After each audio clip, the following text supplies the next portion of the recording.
later on in the ball game. The young kids aren't going to get that tired. They're going to be pass protecting. It doesn't take a great deal of effort to pass protect when you compare it to run blocking if you're pulling all the time. So there's going to be an age in conditioning there. Talk about a contrast. Look at this. Jim Kelly, age 24. He, of course, set the all-time professional football record for touchdown passes in his season with 44 this year. He's opposed by Greg Landry, 37 years old. Look at the gray hair. Looks like he should be the manager of the hardware store down the block or something. 16 years of professional, enjoying his professional football. You see Frank Corral, he's going to kick it off to Houston as we're just about set. Clarence Verdun, who ranks number 1 in the Western Conference with 25.7 return average. He'll be back to Eve Corral's kick. Frank Corral's one of the few people in the league that both kicks off for his team, field goes up to point, and punt. There are a few people who take on double duty and does both very well. UCLA, here we go. That's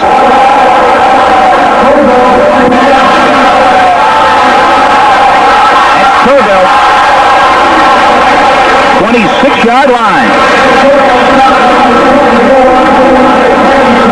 Jim Kelly, believe it or not, with all the stats he's racked up this year, still rated number 3 in the USFL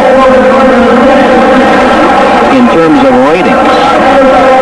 Chuck Fusino ranks number 1 with Brian Sack right behind him. Both of them over 100 in the ratings. That consists of, they compare the number of passes you throw, number of interceptions to touchdowns. As you see the starting lineup for the offensive team. Kelly and Fowler is the only running back. There's the offensive line. You won't see a tight end here for Houston. They got a couple of slot backs and 2 wideouts. Kelly will throw as he usually does to open up the game. That's Scott Fowler. Tries to pull his way up to the 30. He's taken at about the 28-yard line. Jim Farnhorst, the middle linebacker, is the man to bring him down. Here's that defensive line we're talking about. Carl Lorch, Wilbur Young, Kit Lathrop, last year's USFL's Lineman of the Year. John Lee, he leads the USFL in sacks. He has 20 of them. He's a guy to watch today. They are tough. We'll watch this matchup, defensive line of Arizona versus the inexperienced offensive line of Houston. Linebacker Smith, Farnhorst, Stan White, Shields, Allen, Laird, and Bradley make up the defensive secondary for the Wranglers. 2nd and 7. Richard Johnson in motion.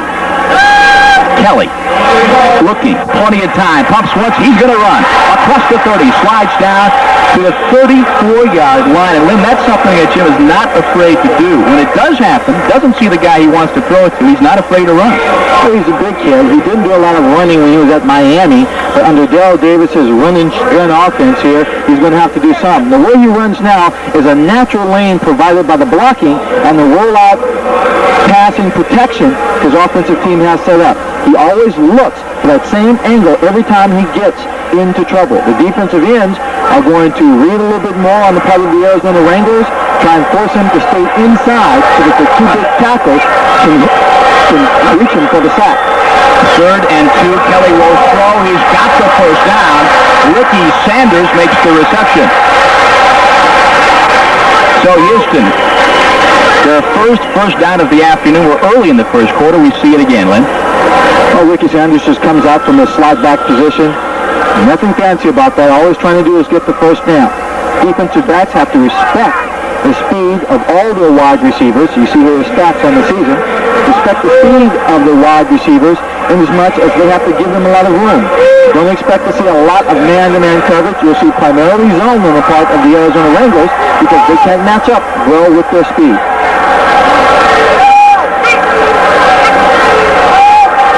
Kelly going long. He's got Mosier. 35-yard line. Greg Mosier makes the reception, a gain of 16 yards. Here's a combination of a strong arm, a quick receiver. Moses, one of the slower receivers at 4.6, gets down there. Look at the velocity on that ball. A straight line. This will sail over Moses' head if he doesn't go up and get it. He's in between the corner and the safety right there. If he stayed on his feet, he could have gone all the way with that touchdown. That's fine. Look at his stats. 685 yards, 36 catches, average of 19. He's only the 4th receiver on the whole club. Kelly gives it off to Fowler. Good for a yard, maybe 2. Farnhorst again makes the tackle.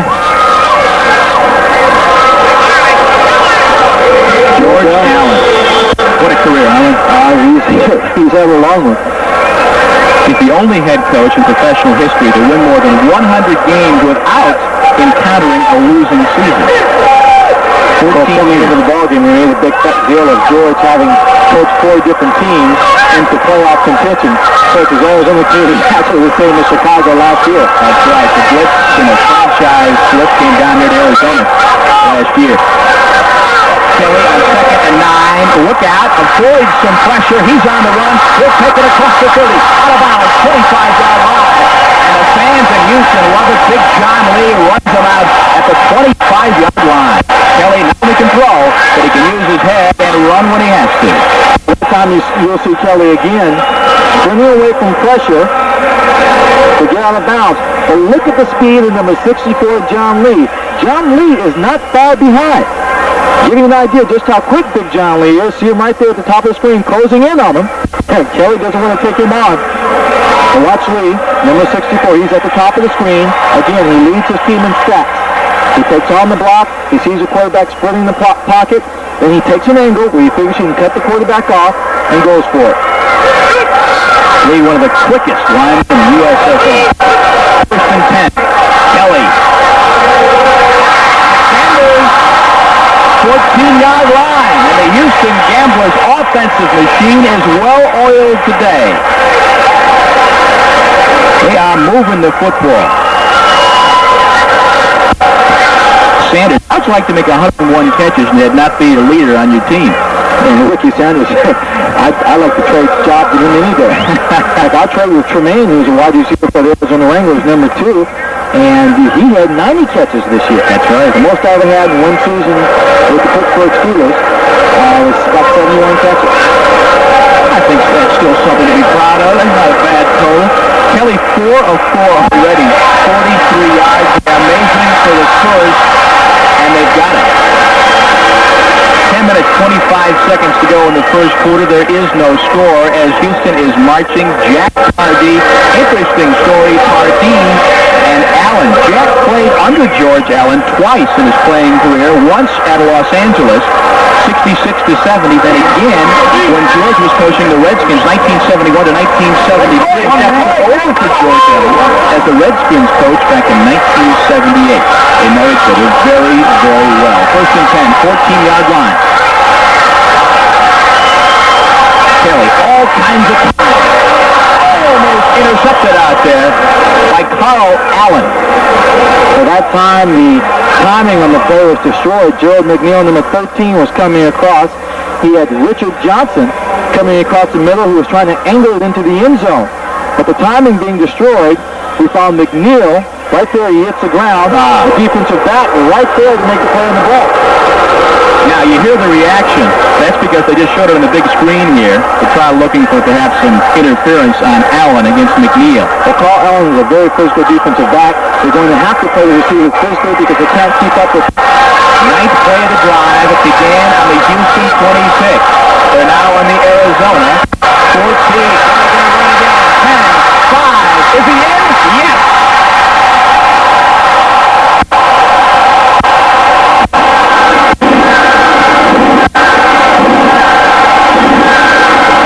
Jim Kelly and the Gamblers on the board, not via the air, 14 yards. It's Kelly on the keeper. They're celebrating in the Astrodome already. 7-zip Houston. Strategically, you have to establish a running game or a passing game. Houston establishes the passing game, and then they take advantage of it on plays like this.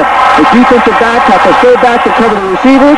Kelly is always rolling out to throw the ball. Whenever he finds the alley to the outside, he can take it. He's tough enough. He's strong enough to force it in for the last yard and a touchdown. The veteran Tony Fritsch for the extra point. It is up. And it is good.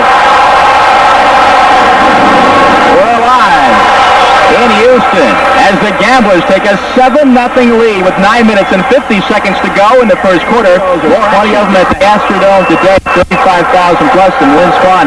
Looks like Jim might have been shaken up or a little bit winded over on the sideline a minute ago. I didn't see him get hit, and it looked like he was trying to gasp a little bit of air. One of the plays after he had thrown the pass, he's sitting on the bench now. We'll try and find out just what the problem is, if he's just a little sick coming into the ballgame. Dale Walters to kick off for Houston, and back to receive. That is Mark Colbert for Arizona. He's got some speed, 25, touchdown. The 27-yard line, brought down by Ron Rellifer, the linebacker of Northeast Louisiana. Return of 24 yards. And Arizona had their first opportunity on offense. Greg Landry, what a story. Landry played for Detroit and Baltimore in the NFL. In fact, the very first man, NFL veteran, to come over to the USFL when he signed with the Jets. There you see it, Tim Spencer, Kevin Long, the guys to watch for, carrying the football. Taylor, Sullivan, Hopkins, Stadnick, and Ricker make up the offensive line. This is Timmy Spencer. Tries to go right side, gets a couple of yards. Mike Hawkins, the linebacker, brings him down. There's no question, if you take a look at the defensive line of the Houston Gamblers, Crosby, Fitzpatrick out of Miami, Taylor, and Hugh Patton, second leading sacker, with 17.5 sacks coming in today's game. Hawkins, Diallo, and Hawkins on the outside, Mitchell, Lewis, Easton, and Myers make up the second goal.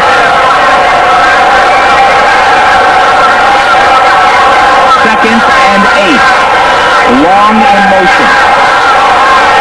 Landry pumps it off to Spencer. Gets around one man, but is unable to make it past the line of scrimmage. Good defensive play by Houston. Let's throw it down now to Jim Bergamo with Jim Kelly. All right, thank you very much, Corey. Jim, this Arizona team leads the league in sacks, and yet you avoided the rush. Kelly, they're coming hard, and we have a lot of respect for them. It's just a matter of getting the ball and execution, and we'll move the ball down the field. Okay, you look a little winded there. You're taking some oxygen on the sideline. Is it that bad? No, it's not that bad. It's just more running I want to do, but we scored, and that's the main point. All right, congratulations, Jimmy. It's 3rd and 9. Dennison and Boatner in place of Spencer and Long. Which George Allen does often, offensively in third down situations. Folks can hit the ball very well on the other side of the corner. I believe the second Landry goes down hard. Intended for Dennison. It's Tommy Myers flipping the ball back towards the referee. And Houston's defense is out. Tommy Myers had man-to-man coverage on the receiver. Did a very, very good job. He was trying to be physical, trying to cut off the angle.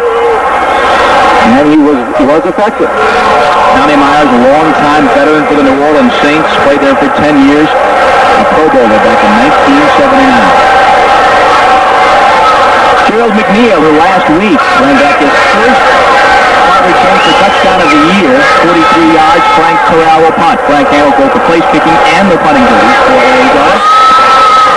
Low kick. McNeil have a chance to run back at about the 18. Avoids one man.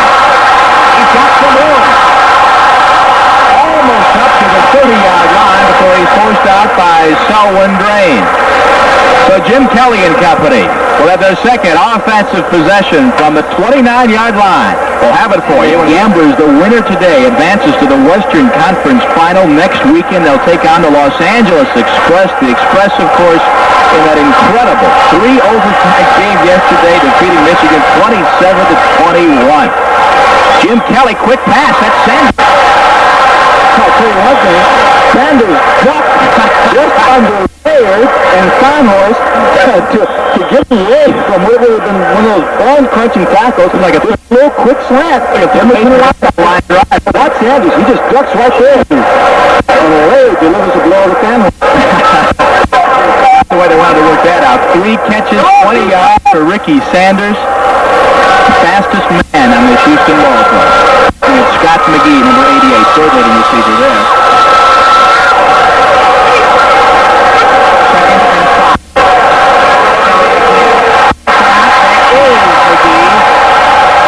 At the 48-yard line, another first down. Houston. One thing I've noticed so far today, Lynn, is the defensive on Kelly's offensive base. Well, it hasn't been great. Give some credit to the offensive line and the Kelly's receivers for just executing their game plan. But this is not the situation that George Allen wants for his defensive team. All right? He wants to be able to control this offensive team and not have them go down the field and get big chunks. And you get 10 yards or 9 yards to play, that's a big chunk. Arizona very proud of the fact they lead the USFL in quarterback sacks with 73. Move on the defensive line. Kelly rolling left. Flips it over. It's intercepted. That is Ed Smith. 40, 35, 30. Going to be knocked out of bounds at the 14-yard line, but there is a flag on the play way back. at the Arizona 42. Hold on. Is that Jim Kelly? No. There's a player that's injured for the Houston Gamblers on the sideline, one of the offensive linemen. There's also a flag on the field. I think we're going to get a pass interference call, and we do, against the Arizona Wranglers. Might be on Kit Lathrop. We saw some movement there before the play, but I think the flag was afterwards, wasn't it? Yeah, Kit Lathrop had jumped outside, got back in time. There's going to be it'll be pass interference. The receiver, the intended receiver, was decked. Let's listen in. Pass interference on the defense. First down.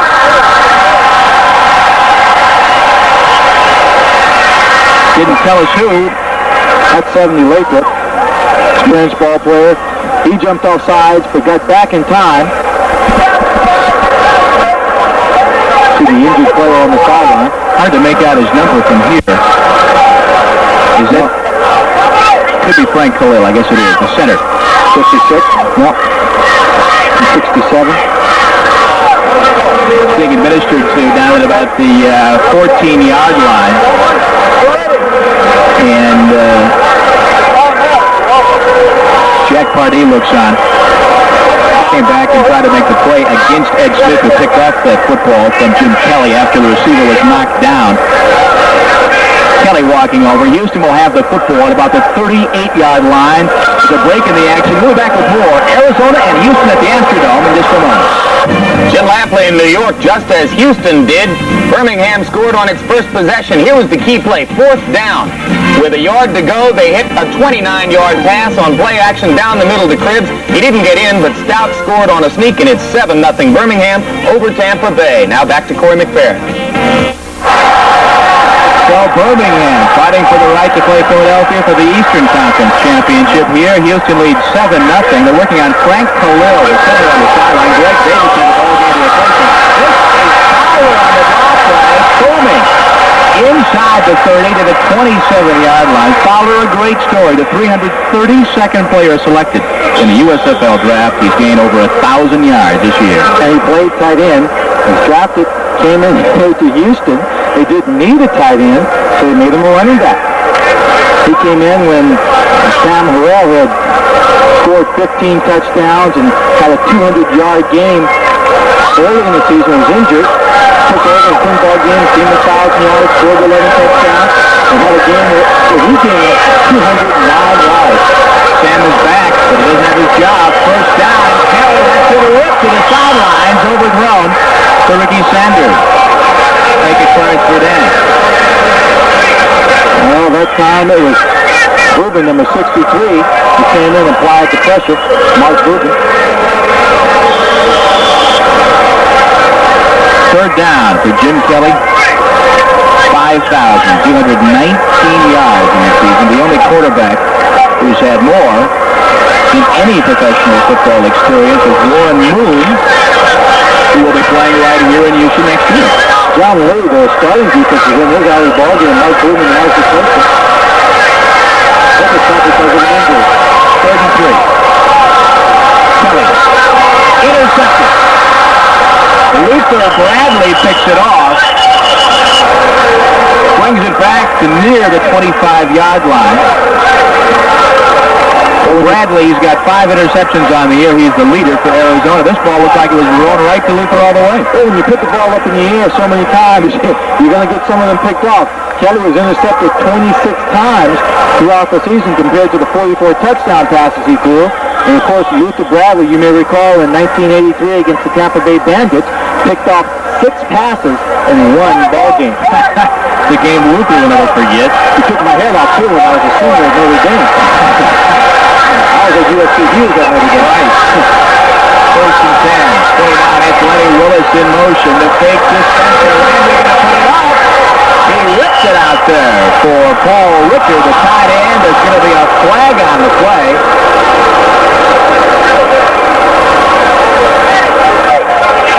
Lewis and Myers were two of the men in the vicinity. I don't know what Tommy Myers. That's interference. Crowd doesn't appreciate the call, as you can tell. One of the great advantages, Corey, of having an outstanding group of receivers at practice day to day is that your defensive backs with tough competition. Pass interference. Number 24 on the defense. First down. Each day of practice, that was Will Lewis. So they're accustomed to seeing the fast receivers, covering them daily at practice, man-to-man coverage. Now when they come into a ball game and they play opponents' teams, they're prepared. Spencer on the pitch, not a lot of room. Kiki Diala comes up and makes the hit. Kiki playing excellent football. Out of the University of Texas, 6'1", 225, and a consistent linebacker on this club. And you see right there some simple starting to play a little bit. These are the divisional playoffs. That tends to happen a little more often when money's on the line of prestige, I would think. The big ball games, divisional playoffs, knowing that when you lose, you go home. And you have to start looking towards next year to build towards the championship. You go after with a little more zest, a little more fervor. Tim Spencer and Kevin Long both gained over 1,000 yards this year. The first tandem in pro football history to gain over 1,000 yards 2 consecutive years. Landry, 2nd and 11. Wants to throw. He's got some time. Intended for Ricker. Doesn't get it. Flag thrown again. And I believe it's interference again. This time it might be on DL. Yeah, I think it was on Kiki Diala. Receiver was coming across the field. You see Kiki right there in the center. He just faded away. He trips him right there, pushes him in the back. No chance. The official was right on top of it. It's a good call.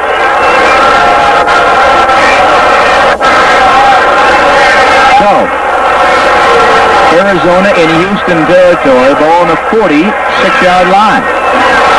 Arizona came in this ball game. Number 31 on the defense. First down. Being penalized 154 times for 1,182 yards. And that's not real good at all. No, and so far it's Houston making the error. Houston's making the error. Reading the wrong column here. Well, you're right, but I mean, Arizona's known for those penalties, and so far it's been the other way around. Some movement, and I believe Arizona's offensive line moves first. David Huffman, the big guy to Notre Dame, right guard, I believe was the man who moved and drew Cleveland Crosby across. That is the call.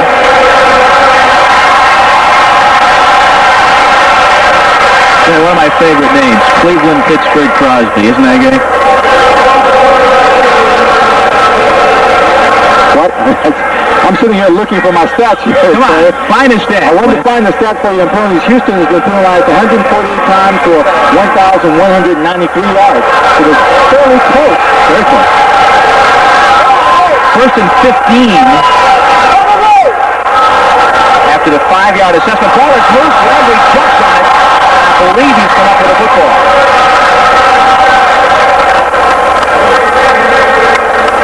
Arizona ball. George Allen on the sideline. Offensively, aside from the interference penalty, Arizona has yet to really start to click. Worried about his center, Jerry Sullivan, who's on the sideline, and replaced by Tom Viette. Landy with a 63% completion. Tied to the Jim Kelly of the regular season as the number 2 most accurate passer in the USFL. 2nd and 17, ball in Houston, or I should say the Arizona 47. Landry, incomplete. Larry Douglas hit him in the hands and knocked out. Will Lewis on the coverage, and Douglas is disgusted with himself. Should have had the football. Now, Southern University, Larry Douglas was in the Pittsburgh Steelers camp. And here's a receiver who has about 4.3 speed also. Right there, you see the ball just bounces off his hands. He's got his hands taped up quite a bit around the fingers. I don't know if he's got a problem with his hands. They've been dislocated.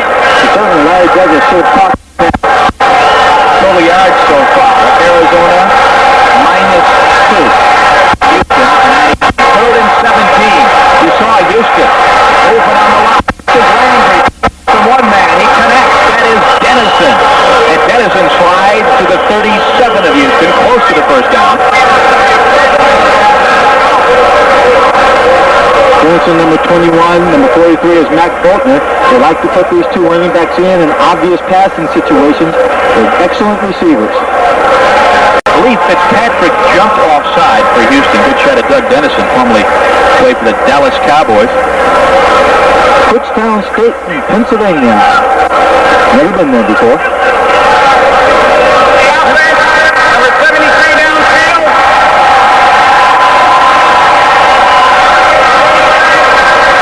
He's offside. They play third down.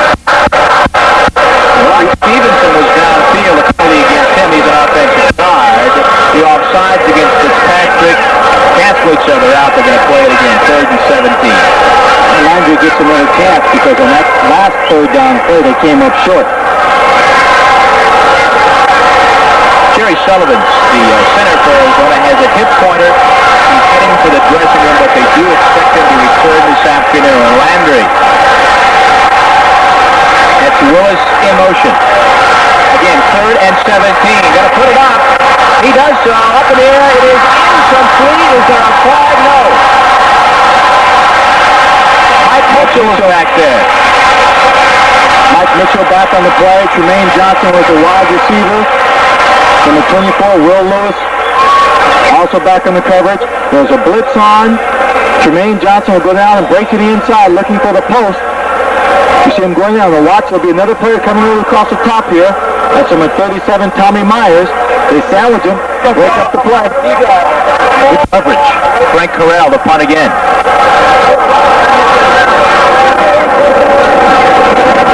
McNeil is back. McNeil going to grab it at about the 18. He is hit immediately by Randy Johnson. A couple of flags. 1 3-yard punt. One flag at the line of scrimmage, Corey, which might mean someone's offside who just jumped. Another flag was thrown back in the vicinity of the punter. I didn't really see any contact being made with Frank Corral. A little good procedure on offense and holding on the punting team. Tried to confuse us there for a second.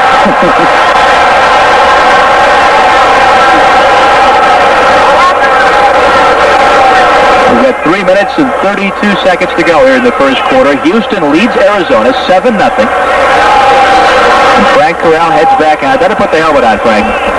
Don't make him punt it again, trying to get Gerald McNeil the ball and a chance to use his speed. You have to believe that the strategy for George Allen. Illegal formation on the offense. 6 men on the line. Penalty is declined. Holding. Number 58. Accepted. 4th down. The strategy has to be to get out in front and possess the ball offensively to keep it away from the offense of Houston. Right now, he has not been able to do it. Houston scored first and have a 7-point lead. And he finds his team playing football again. McNeil. Houston should have very good field position. And McNeil's not the kind of guy you want to give second chance to, but he fumbles the ball and grabs it just in time before he's hit at the 31-yard line. Very dangerous. Alan Clark, the first man down there to hit McNeil. 39-yard punt, a return of 3. Houston football. Gamblers lead it by a score of 7-0 late in the first quarter. Back at the Astrodome in Houston. The Gamblers looking to make it 8 straight. Haven't lost since early May. That was an overtime defeat to Michigan up at the Silverdome. Back Houston, 3 of the 5 losses have been by field goals in overtime. So the record could be even more gaudy than 13-5. They lead right now 7-0. They've got the football on their own 31, and that tells the story so far. Doug Landry's only completed 1 pass for 1 yard. There's some defense doing the job. This is Powers. Powers up the middle. That's good blocking. Ed Smith makes the tackle. Fowler ran out of the grasp, and then the second he hit Lathrop. Had a chance to stop him in the backfield, so Todd demonstrated a little bit of his leg drive on that one. Even at Austin. One of the toughest guys on the Houston team. He likes to mix it up.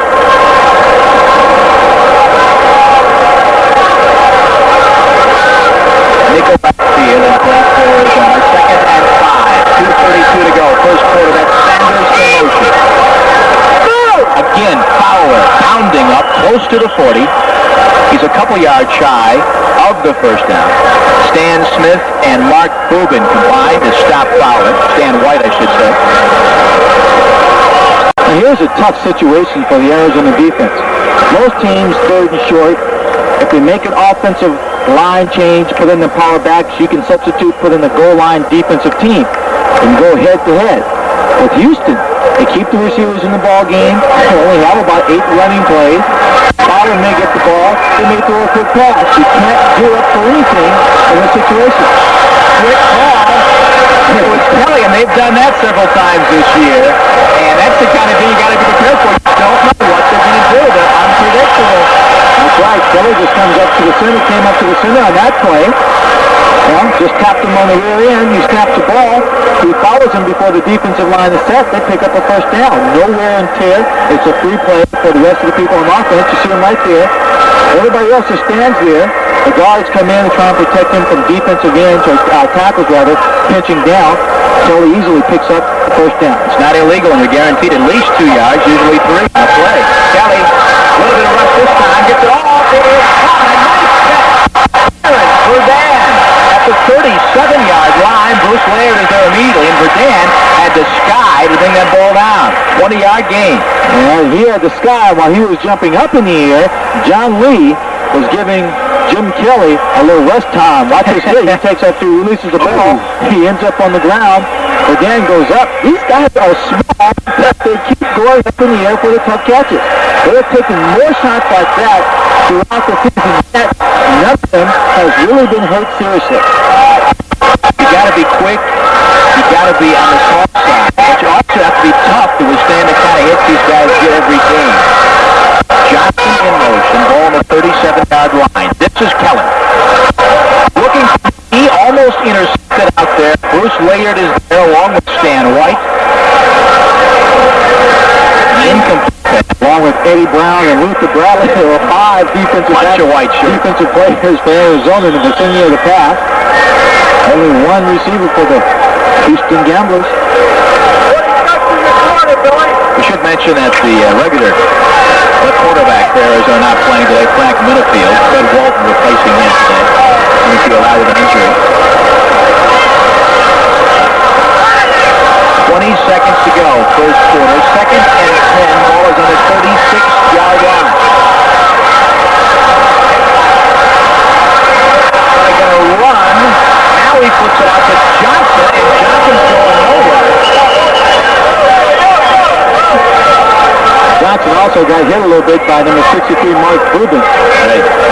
He came over. Woody Laird, you see walking back. Here ends veteran safety. Johnson, professional football's all-time single-season reception leader, yet to be a factor today. And that is the end of the first quarter of play. Houston's offense struggling a bit now. They lead it 7-0. Second quarter coming up. Except for Houston's opening drive, it's been a defensive struggle here in the first quarter, Lynn. Well, Houston came out. They knew what they wanted to do. They went down and executed, scored their points. But since then, the defenses have flexed their muscle. Kelly's been stopped pretty much since then. See if that doesn't change. 3rd and 7. Rifles one for McGee on the far sideline, but he couldn't hang on. So Houston's going to have to give the ball back. Lance Shields with the coverage on the far side. Here's the stat for the first quarter.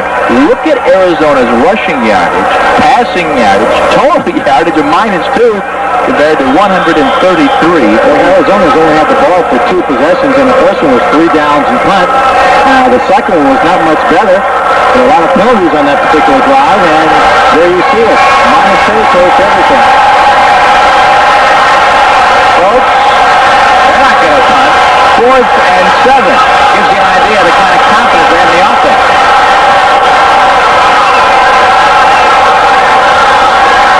Sanders in motion, and is hit.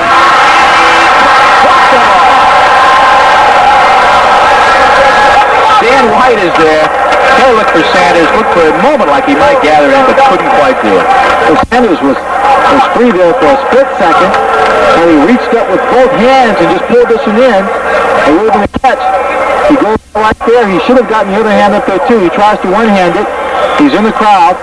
No one hits him that hard, but Stan White comes across just to give him some problems. Say hello. Ricky says, I'd like to do that one again. So Arizona takes over. Actually going in for 4th down, 4th and 7, going for it, as a statement that you believe your defense can hold this team, even though you're giving them good field position beyond the 30-yard line. Landry at the controls. That's Spencer. Another fumble on Landry again. Falls on it. Second time we've seen that happen. And you got to believe with Sullivan not in the ball game, that maybe there's a little bit of a problem being used to the center.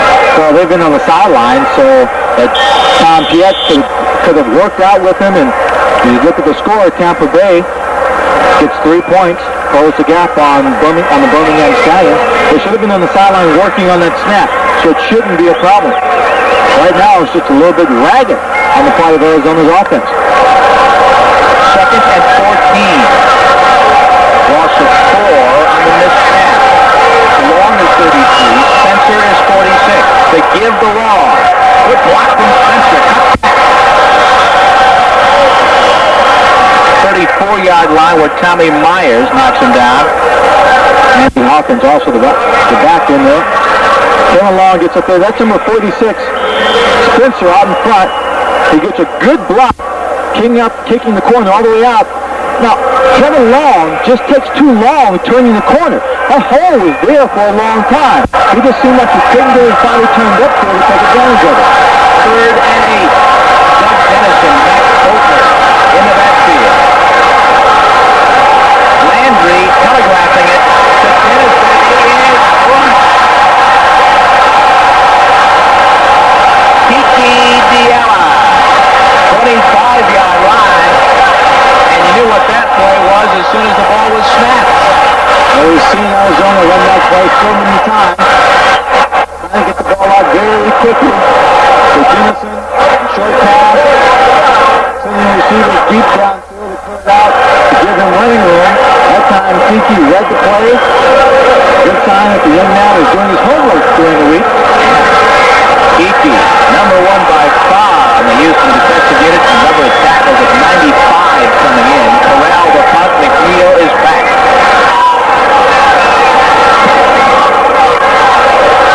Short punt, 34-yard line. McNeil going to find it on his back.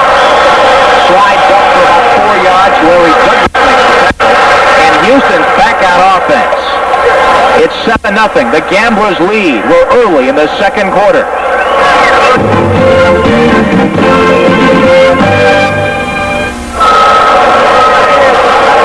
The Wranglers and the Gamblers fighting to meet Los Angeles next week in the Western Conference Finals. Jack Pardee on the sideline. He's in charge of defense. Mouse Davis is in charge of the offense. And Mouse Davis had some contracts with other USFL clubs because of his outstanding work with this offense. And just yesterday, agreed to an extension of his contract. Jim Kelly's happy about that. And Jim Kelly on the roll. Wide open. McNeil. Tough crack. Let him go. Tackle at the 34-yard line. And he lost 6 yards on the play. Ted Walton came up. McNeil wanted to use the entire width of the field to get around. It didn't work. But a 27-yard gain for Houston. Now right here, they just send 2 receivers down the sideline. One inside the numbers, one right on the sideline. Kelly reads the defense, just pick the man that's open. Now watch here, he starts to go back. He's looking for some running room to use all the speed. But this is not a punt return, Gerald. You're not back at Baylor. Run upfield, take care of the yards, get what you can, and get out of bounds. Gerald, Taylor's all-time leading receiver, by the way. This is Power close to the 30-yard line, and the crowd is once again alive here at the Astrodome. Let's go down now to Jim Bergamo. Jimmy. All right, thank you, Corey. With me, linebacker Kiki Diallo. Kiki, the team doesn't seem to be showing any playoff pressure. Don't you guys know you're an expansion team? Well, I don't know, but, we have to play with a lot of confidence and, play our game and work our game plan. Well, you say you're not doing anything special. You're just working your game plan. What is that? Contain Landry in the pocket? Well, basically to get some rush on him, put some heat on him. You got to take away True Man. You got to take away Spencer, and after that, just hope that we can confuse Landry. Incomplete pass. That's Greg Mosier. Was an excellent coverage from Lance Shields. You hear some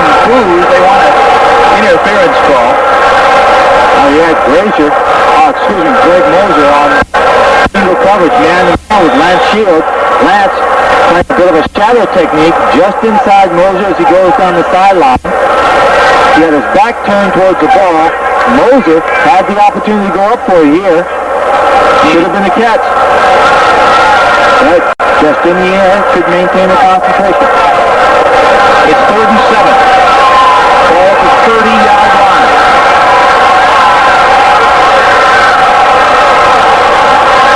Kelly running out of the pocket. 25, 23. He's got the first down. I got to tell you, number 52, Stan White, took out Westbrook on the play. He took him out on the play. Houston has 4 rushing first down, and Kelly has all 4 of them. And watch him when he goes to scramble, 52. That's the Stan White, the linebacker. He's going after him. Watch him trip here. He takes out Lathrop, clears it. And then, he almost goes out of bounds too soon. Tight ropes along the sideline, takes up the first down. So Jim Kelly's legs and not his arm, a major story so far today.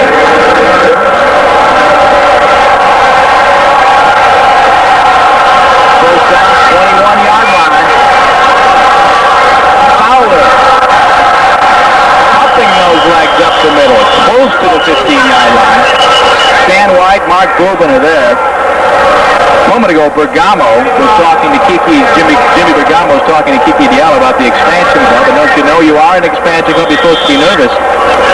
Houston is the first pure expansion club in the history of pro sports to actually win a division title in its first year on the field. This man is one major reason why. In fact, that 7-game winning streak Houston is on right now began when Fowler first rushed for 140 yards 7 games ago. He's really got a victim for this part. Fowler again. Good for about 3. Brings up a wonderful third down situation. It's about 3rd and 3. They can give it to Fowler and run the football, throw the short pass, maybe go for it all. Fowler, once he gained 100 yards in a single game, Birmingham going up 14-3 by 11 over the Tampa Bay Bandits. Really gave the opposing team something to think about defensively. And 3rd and 2, as you say, then they could very well go to the end zone. Kelly, look out, he's tackled. First quarterback sack of the day for Arizona. Carl Lorch is the man to bring in town, and a perfect time for the Wranglers to come up with a sack. Carl Lorch from Hawaii, went to the University of Southern California, a former teammate of mine, played for the Washington Redskins. Just comes in, caught us. I think Carl was surprised. He actually caught Kelly right there. That's his 14th sack of the year. He's number 2 on the club behind Kit Lathrop. Switches on. He'll fly a 38-yarder. He's 6 of 9, 30 to 39 yards. This one looks to be perfect. And it is. Tony Fritz with his 22nd field goal of the year. And Houston adds 3 points to their total. Tony Fritz and the Gamblers. Look at Tony. He loves it. Out in front. 10-zip. Back with more. Again in New York, so much attention has been paid to Steve Young's running, but Cliff Stout deserves another mention here. This is Stout's second running touchdown today, a 2-yarder set up by a fumbled punt. It has given Birmingham a 14-3 lead over Tampa Bay. It's the 11th time this year Stout has run one in for a TD. Let's go back to Corey McFerrin. Talk about quarterbacks running at Steve Young yesterday, Cliff Stout in the Birmingham-Tampa Bay game, and here you got Jim Kelly, quarterback, using their legs today as Fritz kicks off out of bounds at about the 22-yard line. Walters kicked off, Walters, normally exclusively the punter, today is doing some kicking chores as well. Greg Landry on the sideline. Right now, Landry needs to get into the ball game to get together one drive with some consistency here in the second quarter. There's 8 minutes and 42 seconds on the clock. He can put together any kind of drive he wants to as long as he ends up in the end zone. Whether he scores quickly through the air, whether he utilizes his running game, it doesn't make a difference. What he does not want to do is have his ball club way behind the Houston Gamblers.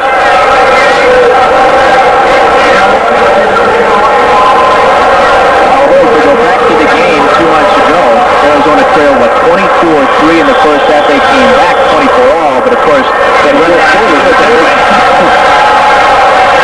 Okay. 25-yard line, up to about the 28.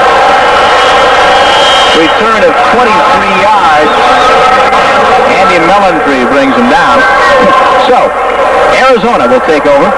See if they can't get their offense in play. I like to watch other guys get beat up. Not myself. I tell you, we're going to be Friday night. You're going to be watching the United States Olympic trials right here on ABC. They're going to fight it out for a spot of the U.S. Olympic team. Guys like Mark Breland, Tyrell Biggs. Should be a lot of fun. Back is on the line. And Kevin's not going anywhere. Cleveland Crosby even lost his helmet over that one. I'll give credit to the people on the defensive line of Houston. They've done an excellent job so far of containing in the first half of football. Tony Fitzpatrick, the left tackle. Isaiah Taylor, the right tackle. 6'4", 270 pounds. Fitzpatrick, small, 245. 6'3" tall, but very, very quick. Very aggressive. Always moving on that line. 2nd and 8. That's Spencer in motion. Long lead. Running back. Landry fires. It's going to be caught. Intercepted. Calvin Eason. There he goes. Down to the 15-yard line. The ball deflected. Eason takes over, and Houston has a golden opportunity to put some more points on the board. Eason is the strong safety. Was trying to play underneath that. But it was the right cornerback from the 24, Will Lewis. They came in, made the hit, and tipped it up in the air. You see Greg Ramsey going back to pass. He fires it. Watch number 24 come in. Right there. Pops it up in the air. Eason picks it off and takes off down the sideline. Well, Greg Landry, the Arizona Wranglers could ill afford to turn the ball over, trailing by 10 points. Now, the Houston Gamblers on the ball at the 16-yard line. Look out for Jim Kelly. It's going in the air. So Eason takes a breather while Jim Kelly comes on. Fowler is nailed in the backfield. That's Lorch in there, along with Lathrop. Just like a rookie not to put the ball in the air after he told the world he was going to pass the football. The defensive line, we talked about age early in our broadcast. The defensive line of Arizona has been on the football field a long time this afternoon, and is going to have its effect late in the ball game. Houston keeps wearing them down. Kelly almost had a smile on his face there. 2nd and 10. Look out. He's down. John Lee, the #1 sack man in the USFL, with a few words for Jim Kelly. The fans don't like it for John. His 21st sack of the year came in with 20. Hey, John, what a performance this year on that defensive line. And of course, a partisan crowd here didn't like to see Kelly go, doesn't like to see Kelly go down at all, but John Lee was not happy at the fact that he had Kelly in his grasp. He could have stopped right there if the official had thrown the whistle. The official didn't. He had to take him down to the ground, and Kelly looked like he was kicking quite a bit down there. And defensive linemen don't like this kick. Didn't go down easily, did he? 3rd and 17. Houston converts on the turnover. And pressure on, and Kelly is taken down again. Urban and Lorch combined. That's a half sack in the old statistical column for each man. But they save a touchdown. Now Tony Fritz comes out into the field. We'll see if they can get 3 points out of it. Excellent defense at that time by Arizona Wranglers. The defense has been playing up to par. Offense not being able to sustain any kind of drive for Arizona. Put the Wranglers in a hole. Defensive line for Arizona, well known as the best defensive line in the league. They're showing their stuff now. 2 big sacks after Houston takes over the 16, a 47-yard attempt from Fritz. It's no good.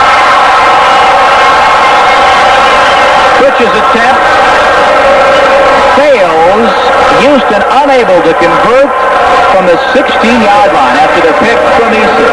So Houston Same time, top 10-0. Arizona may have some momentum. Jim Lampley again in New York. More action from Birmingham. Now it is Tampa Bay, which has heated up. This pass from John Reeves to Wilfred Morgan has set up a touchdown pass from Reeves to Willie Gillespie. Same combo for a two-point conversion. That narrowed the lead to 14-11. Watch the late hit on Morgan as he went out of bounds. The extra yardage for the penalty moved the ball into scoring position for Tampa Bay. And it's 14-11 as we go back to Corey McFerrin.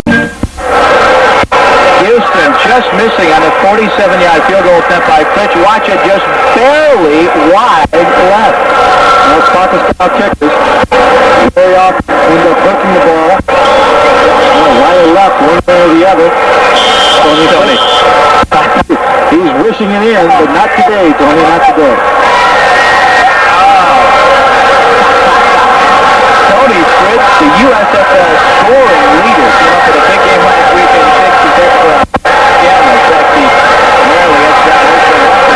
Landry, a forward pass at Tremaine Johnson. Tremaine Johnson, one of the truly great receivers in football. Last year led the USFL interceptions. 13-yard pickup, Landry to Tremaine. Here's a gifted young man. And my father had a great college football coach, Eddie Robinson. See where Arizona has started its possessions at their own 29, 25, 33, and 30, and the results, 3 punts and an interception. Spencer drops the football. They give it to Houston. Or was he down? Well, they should have blown the whistle earlier to call him down. It was a late whistle. I believe they will mark the ball right there. There's Spencer declared for the yards and Arizona possession of the football. Calvin Eason in there trying to come up with that football. 47-yard line of Arizona. Sets up a 2nd and 5. We've got 4 minutes and 15 seconds to go here in the first half. Houston in front, 10-0. Greg Landry and the Wranglers, number 3 offense in the USFL, trying to get it together. Eason on long, and Calvin having a heck of a day, isn't he? Well, Eason came up, close to the line of scrimmage, showing blitz, and he got a good jump on the ball on the snap of the football. He just came through, was able to get into the backfield. You see right there, Eason going through the left of the screen, meets Kevin Long just as he takes a handoff. He has a little difficulty in dropping that one. Eason, a local guy. The University of Houston, 5'11", 195, 3rd and 7. See what Landry can come up with here. Lets it rip. And Alan Clark knocked out 30-yard line deep in Houston territory. Alan Clark, first reception of the game. Allen, the 3rd guy behind Spencer and Dennison, doesn't play all that much. Good for 34 yards. This is the kind of plays I believe Arizona will have to execute earlier in the ball game and not just in obvious passing situations. It's a crossing route. They have Clark matched up on Ayala linebacker. He should have the speed to get away from it. The man we haven't heard from today yet is number 86, Paul Ricker. He is a big tough tight end. Biggest offensive play that is for Arizona. 31-yard of Houston. Landry wants to go up top again. Flips it off to Long. Long avoids Hosea Taylor and brought down by Tony Fitzpatrick after gaining about 2. Now that time he got a break. Number 61, Tim Thayer, was a left guard who was blocking on Hosea Taylor, and he was able to get back and position himself just well enough to take his momentum downfield, so he could not make the tackle on Kevin Long. Kevin Long, of course, played for the New York Jets for 5 years. Solid player there. The University of South Carolina. There's Landry in the 2nd and 9. He's going to run. Close to 30. Slides down to the 22, very close to the first down. Tony Fitzpatrick is there to make the stop, and we'll see where the officials mark the ball. Tony Fitzpatrick, the left tackle, he's there to make the stop because he's being blocked very well at the line of scrimmage.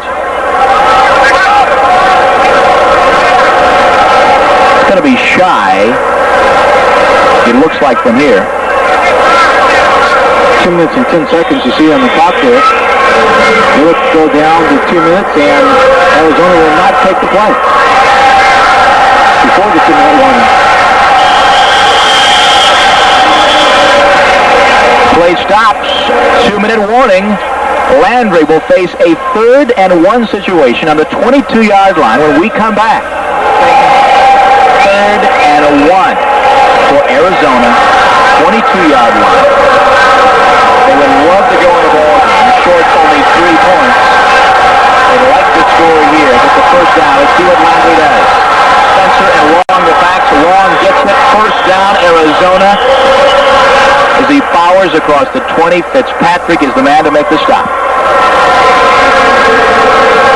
You know, Fitzpatrick tripped him up.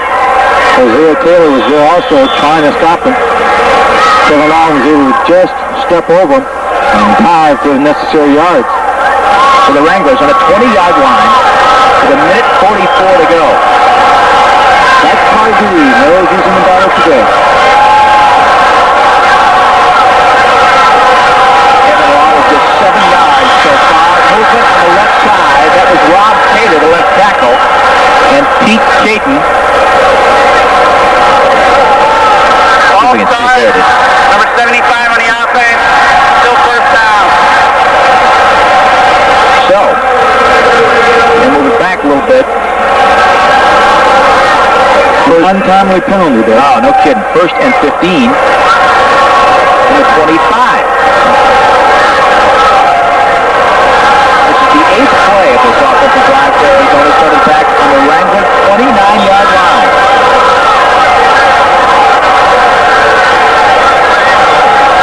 Pitch. Spencer, watch the throw. Looking to the end zone. Not going to find anybody. Gets out of a couple men's grasp and gets back to about the 20.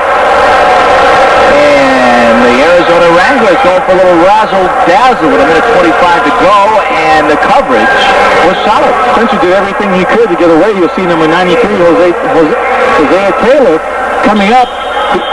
Oops, that's number 34, Calvin Easton, that comes up, forces it. He gets away to the outside. Taylor misses a tackle. Actually picked up 4 yards on the play. And it looked like he could be thrown or sacked.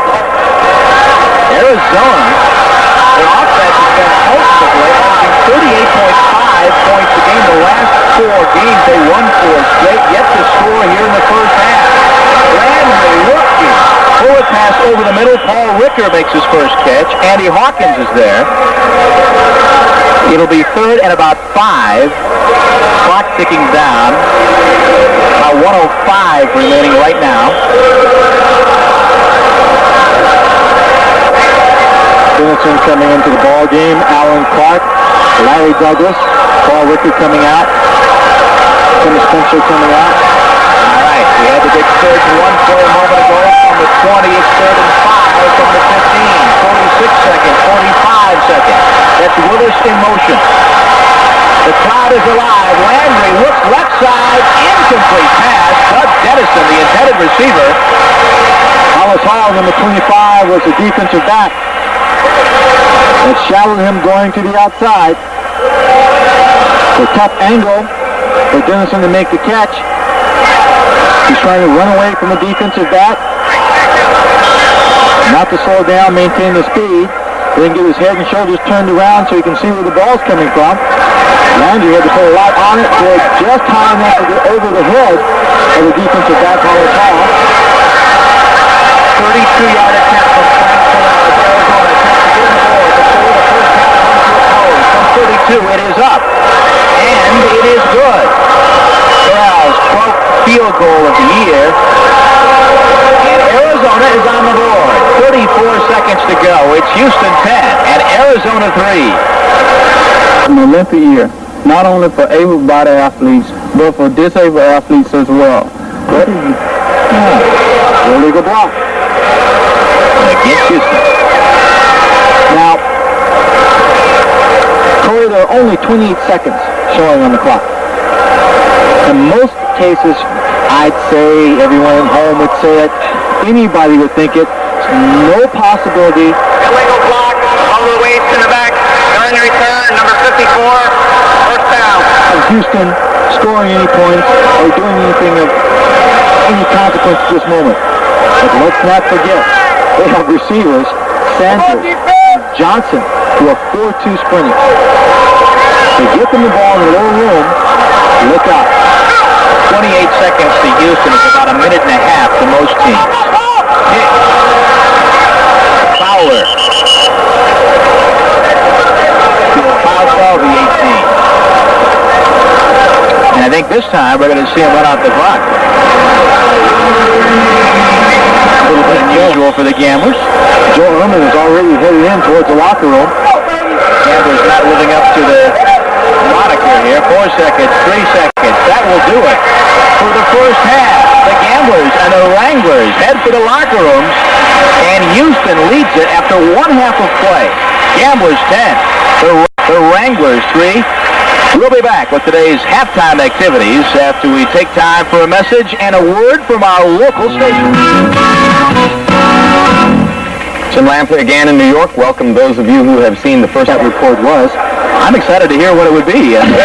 Bill Walters gets ready to kick off for the Houston Gamblers. 10-3, Gamblers lead.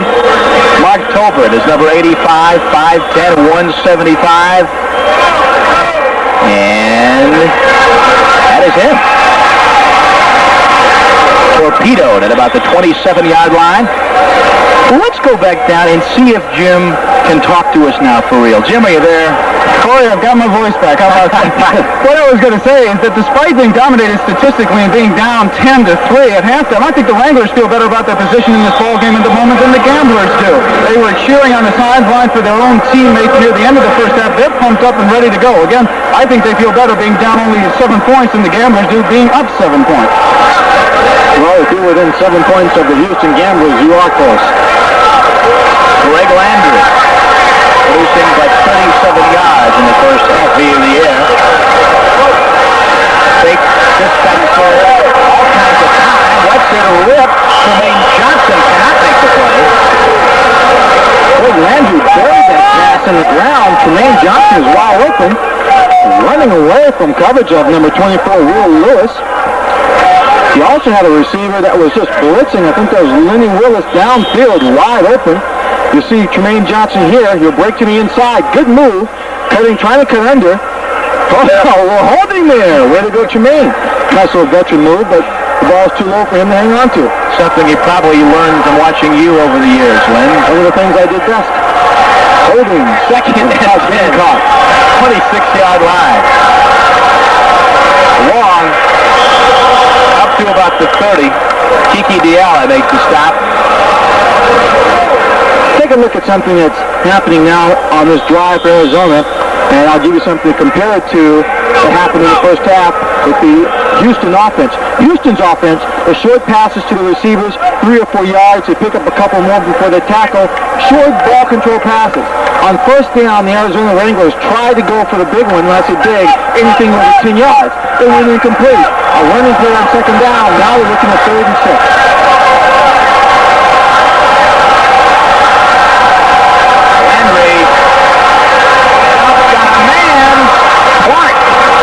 Second catch of the day for Clark, first down Arizona at their own 47-yard line. Tommy Myers makes the hit, and Clark 2 times today come up with some big receptions for Arizona, 19-yard game. Well, here's a kid who didn't play a lot during the regular season. He gets a chance to play here on passing situations for the Arizona Wranglers, and he's trying to make the most of it. He takes on Tommy right there and just tries to jack it, run through him and pick up more yards. Clark, in our statistics given to us by Arizona, didn't make a catch all year and only rushed the ball 4 times.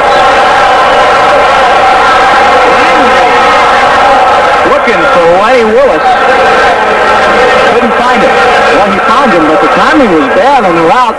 And in a situation like that, you don't know whether it's bad timing by Greg Landry and releasing the ball too soon, or whether Lenny Willis took the pass route too far downfield before he made his break to the outside. Had he taken that pass route, about 3 yards less downfield and broke to the outside, it would have timed it just perfectly.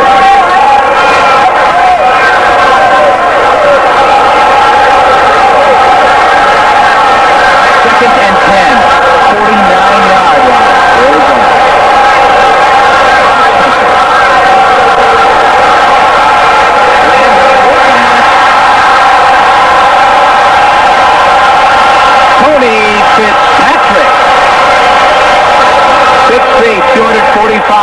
is the rookie out of the University of Miami. Oh, and Tony is taunting David Huffman, the right guard, number 68, after making that sack. Fitzpatrick is number 62. He goes over the guard. He's rolling in on the fours. Now you see him coming there, driving Landry from behind. When Tony got out of the pile, he started backing up as if he had 6 shooters on his hips and shooting at David Huffman. Huffman just kept walking towards him, trying to engage him. Extracurricular activity. Tony wouldn't do a third. 16.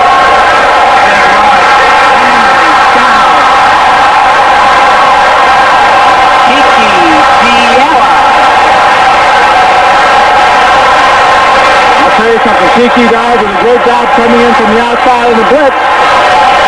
But as a result of what was happening before, Tony Fitzpatrick got double teamed, and the boys on the line were going after him. See him there? They try and cut him down about the knees as Ayala comes in at the top of the picture to make the sack on Greg. Joe McNeil now is back to receive the cut. Frank, unfortunately for the Arizona Wranglers, has got a lot of work to do today playing the football. McNeil is back.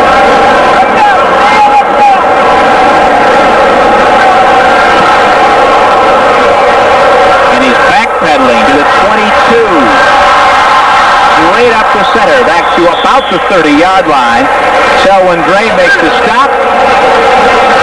It's 10-3. We're early in the third quarter, and the Gamblers have the football once again. Back at the Astrodome in Houston, Corey McFerrin, Lynn Swan, and Jim Bergamo, along with about 35,000 highly partisan Houston Gamblers fans. You know those people? No, it's a cute Texan out there watching the football game, though. Believe it or not, we've got 11 minutes and 42 seconds to go in the third quarter, and Jim Kelly has yet to throw a touchdown. Sanders at the road. Close to the first down, gain of about 8, maybe 9. Bruce Laird is there for Arizona. Of course, that was the first play for them in the second half. That's true. We'll give him some time. Kelly, of course, 44 touchdown passes this year. And no one in the history of professional football has ever thrown that many touchdown passes in the course of a regular season. Of course, he broke the old record in the 16th ballgame.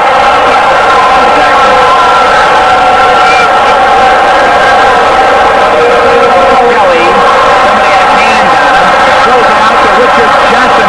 Good move by Johnson, dives across midfield. And Richard, that's the kind of thing he does all the time. And Richard is a quality receiver. Well, in yesterday's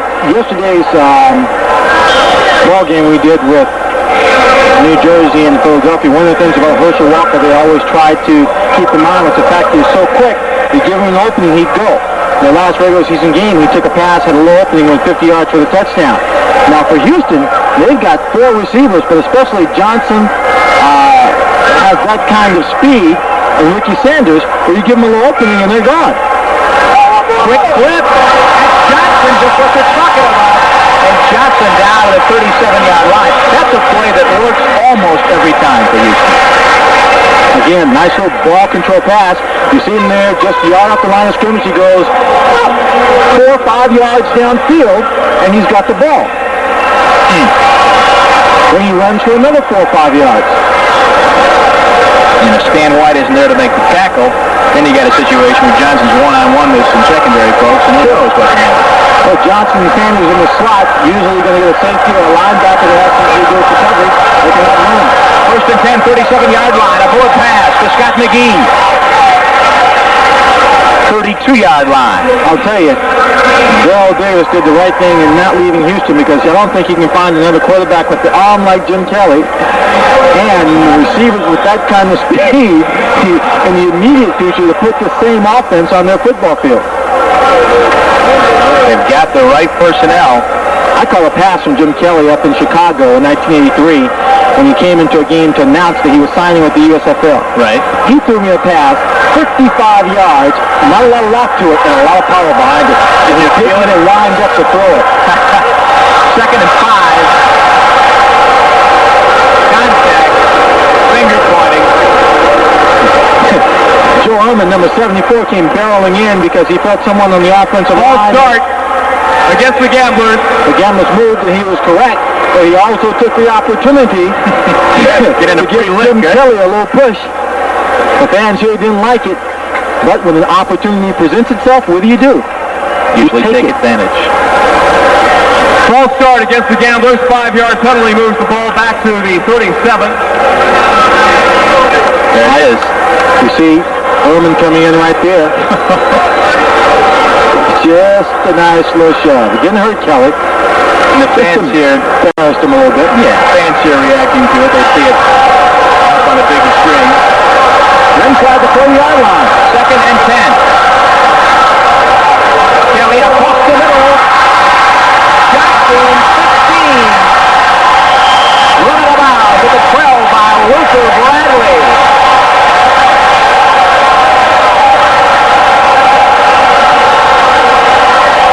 25-yard gain, Kelly to Johnson.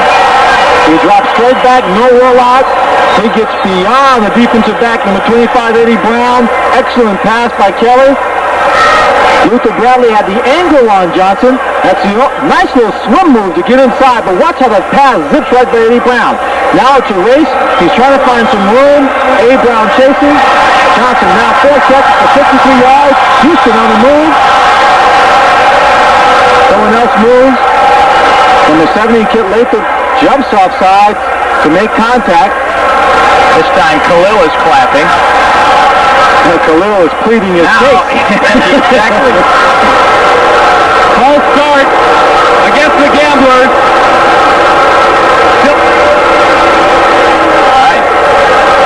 Frank Khalil is out there throwing his helmet around. He's so frustrated. George Allen, a real motivational coach, tries to get his team fired up to play this football game from the sideline. All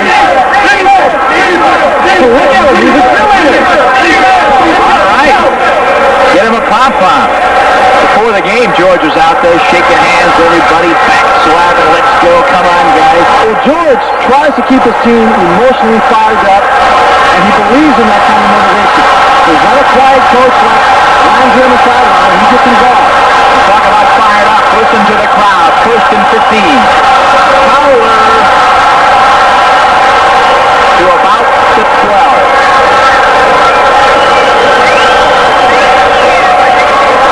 Lynn, if you were a receiver in the game today, could you play this offense? Would you enjoy this running shit offensively? Of course I'd enjoy it. If I played the slot and could catch 100 passes.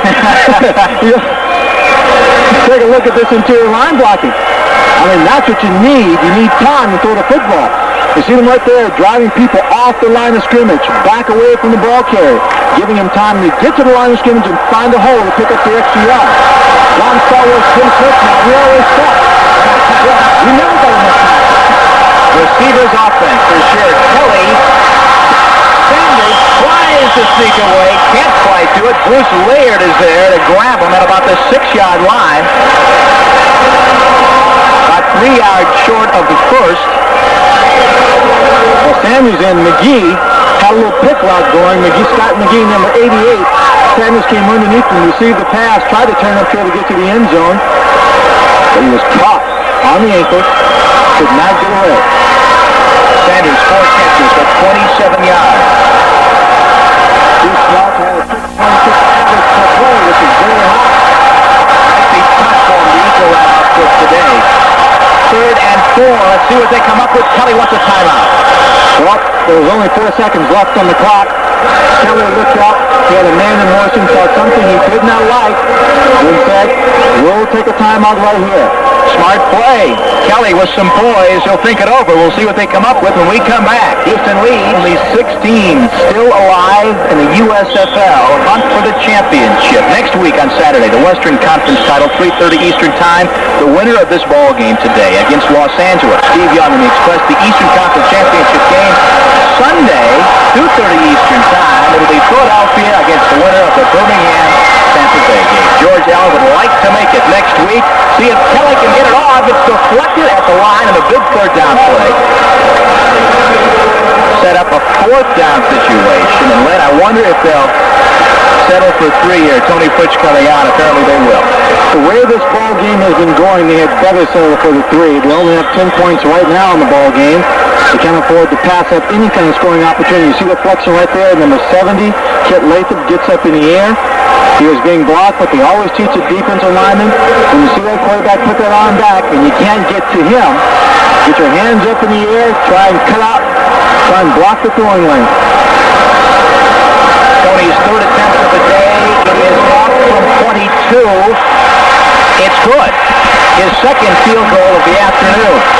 So Houston jumps out to a 10-point lead. Tony Fritz responsible for 6 of those 13 points as the Gamblers lead 13-3, 7:48. Houston 13, Arizona 3. Gamblers would like to meet the LA Express next week.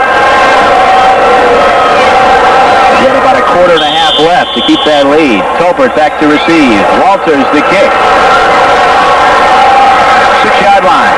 Tolbert. Bang.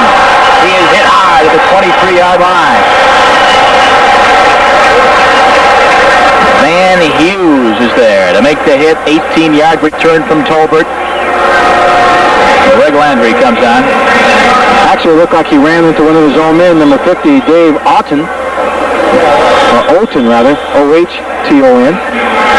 Who was being blocked back. Had no place to go. That's right.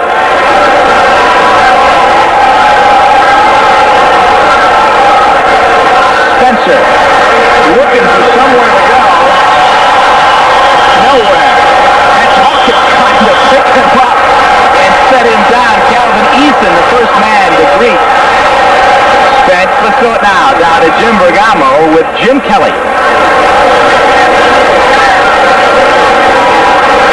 Strange game for you. You start off the game moving right down on the field, then you're stopped for the whole rest of the half. Now you come out and you move down again. What's the difference? Tell you what, they're just coming at us, and they're a really tough team. It's just a matter of execution. Give me some time to throw it. That's a big one. All right, Jim, thanks for help. Jim Kelly. He's going to touchdown in every game this year. Not this one yet. That's Clark. Bursting up the middle. Breaks one tackle. 40. 45. Up close to midfield. And Alan Clark. 5-10. Oh, we got some extracurricular activity. A fight breaking out. It's a 40-yard line. It's Mitchell in there, along with Eason. Selwyn Drain, number 20, the man from Arizona, did not like the way Eason came over and just shoved Clark out of bounds. Calvin Eason, had a hold of Clark. He's been all over the field. He had a hold of Alan Clark, who was running towards the sideline. He and Will Lewis were hanging on to him as he was running towards the sideline, got him out of bounds. Then when he was out of bounds, Calvin gave him a little extra shove very close to the bench, and Selwyn Drain, number 20, was right there on the sideline, and he took offense to it. You see it right there. And Lorch is there. He doesn't like it. He says, I don't go for that kind of stuff. I'll tell you what, Sam. Calvin is going to push someone. You ought to do it on the own sideline. The wrong spot. Let's see what the officials come up and talking about. The officials must, as a necessary roughness penalty, Personal foul. Necessary roughness against the Gamblers. First down out there. Well, the official was right on top of that one. Sure was. And a long game for Arizona. Now at the 32-yard line. Clark was a big play. And the penalty on Houston. Fans obviously not pleased. Wolfen. Play's going to stop. Flags everywhere. And things are heating up in the dome, let me tell you. John Stadnick, the right tackle for the Arizona Wranglers, I believe he was the man that moved. He was moving up and down the defensive line, but of course they are allowed to move. False start against Arizona. Let me tell you right now about something that is definitely in the favor of the Houston Gamblers. The fact that we are playing in the Astrodome, a closed stadium. When the fans start making a lot of noise, it has no place to go, and it bounces back and forth across the field. They were upset, did not feel that Houston should have been assessed a 15-yard penalty. They started booing. I am sure no one could hear a word Greg Landry was saying at the line of scrimmage. Offensive player jumped too soon with all the defensive movement, 5-yard penalty, and the fans are back at it again. First and 15, 37-yard line.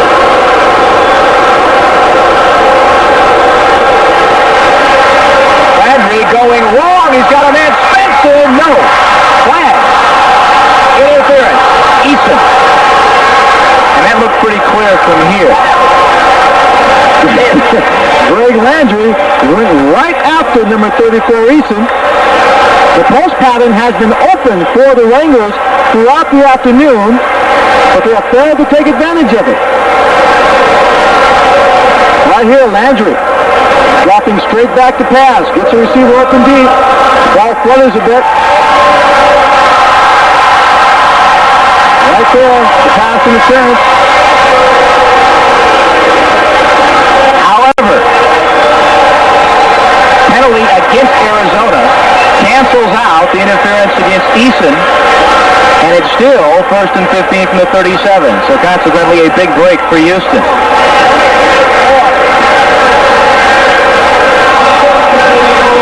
The emotion of a young football team when they get excited can sometimes work against them if they don't control it. 6:45 to go, 13-3, Houston leads. Spencer going around the right side, looks for an opening.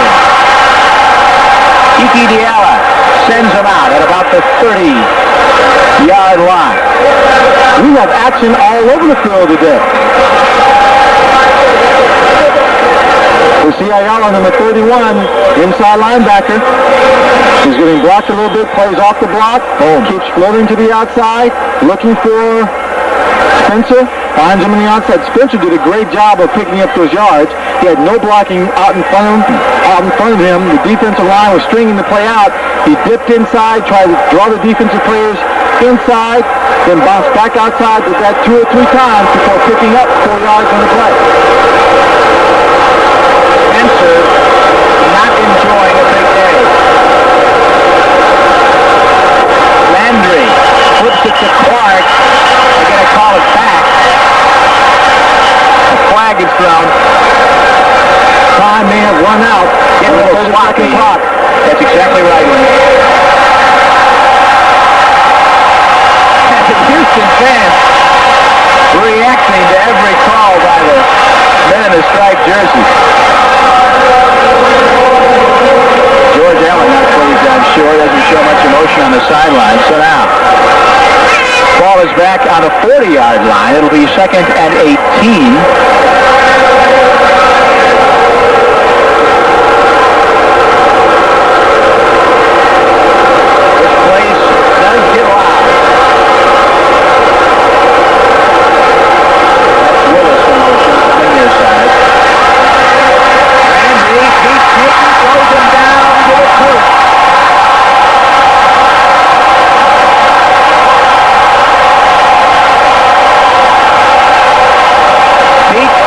Third-year man, Eastern Illinois, the leading sack man for Houston with 17.5, number 2 in the USFL, does his thing right here.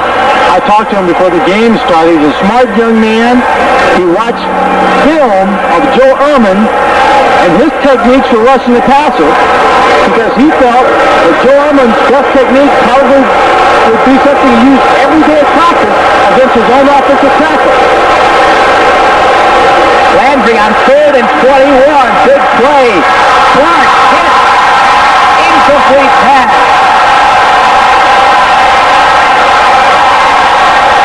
Mike Mitchell is there to bump Clark.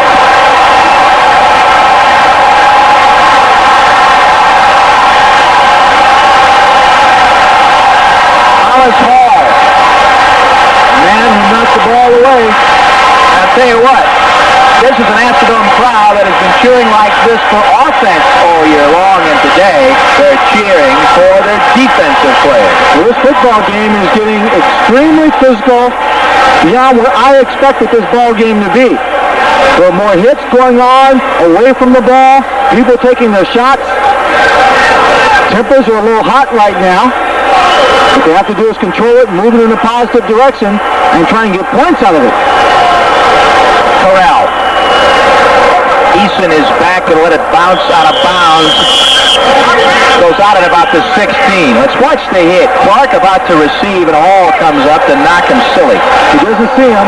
The old rib shot right there. Clark makes the mistake of not catching it the first time he makes contact with it. He's bobbling the football. He never gains control of it. He's looking at it. It's a dream. Let me tell you something. The Astrodome is alive. We're seeing some hits. We're seeing some physical football. The score may be only 13-3, but that doesn't tell the story what's happening in the trenches here and out of football field. And the team that usually hits the hardest and most aggressively throughout the day is a team that can come out on top. But for the most part, we're seeing some real sloppy play by the offense of the Arizona Wranglers. Position to get the handoff. Doesn't work for more than a couple. Stan White is there. Richard Johnson. Now, Corey, Arizona came away with nothing, absolutely nothing, and they were in great field position to either come away with a touchdown or at least try a field goal. You have to look at the ball where it is now, where the defense has been playing. If they can hold Houston here, have them punt, they have the ball in excellent field position. But they're just not doing anything with it.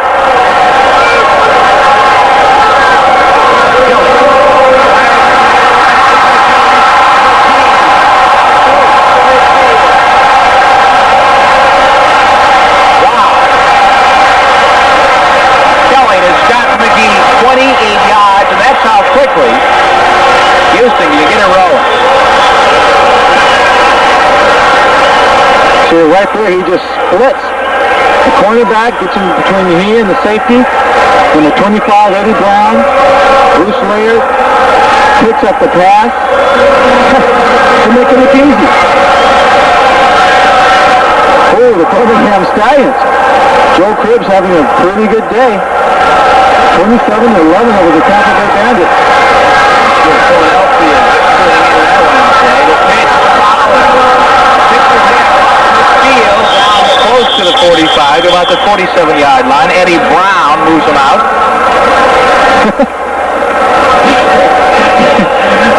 I see some wild stuff down there. Mark Goodwin goes out of bounds on his own sideline.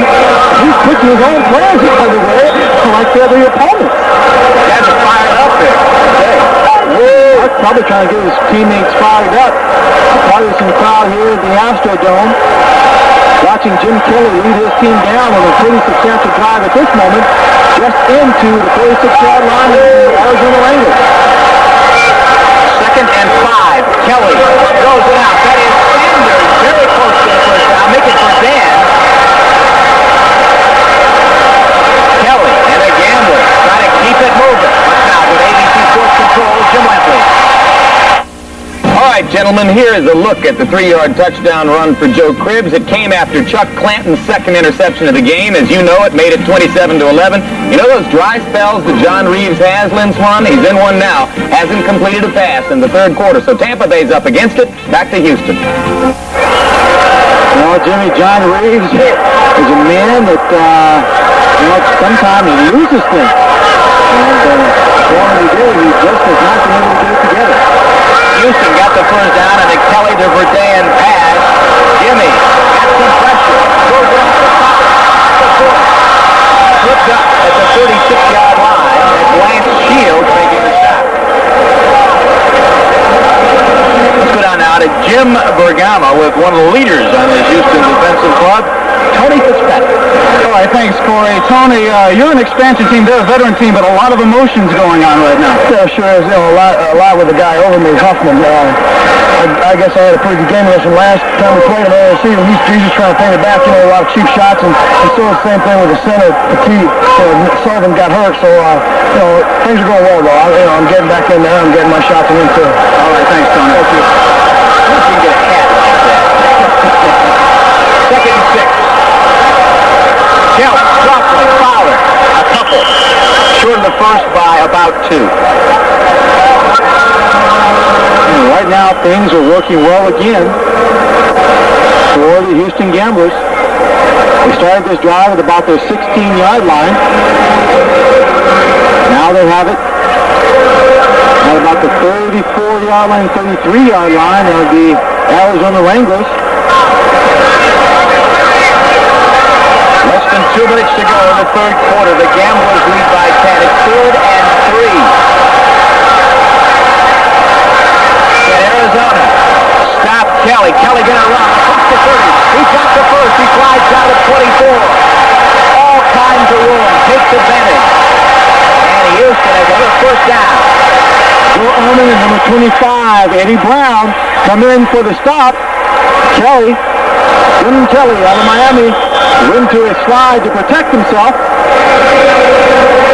Brown and Ehrman made more contact with each other than he did with Kelly. And Kelly popped up very quickly, started talking to the official, wanted a little more protection. Wanted just a bit more. Ball on the 25-yard line. They give to Sanders, trying to turn the corner. Going to get a block, and Sanders pushes up to about the 18-yard line, where Carl Allen makes the tackle.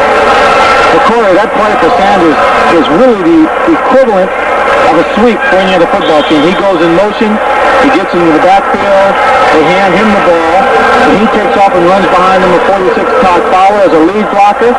The line's pulling. It's just like pass protection with a moving pocket for them. They get to the outside. It all looks the same, except Sanders is carrying the ball.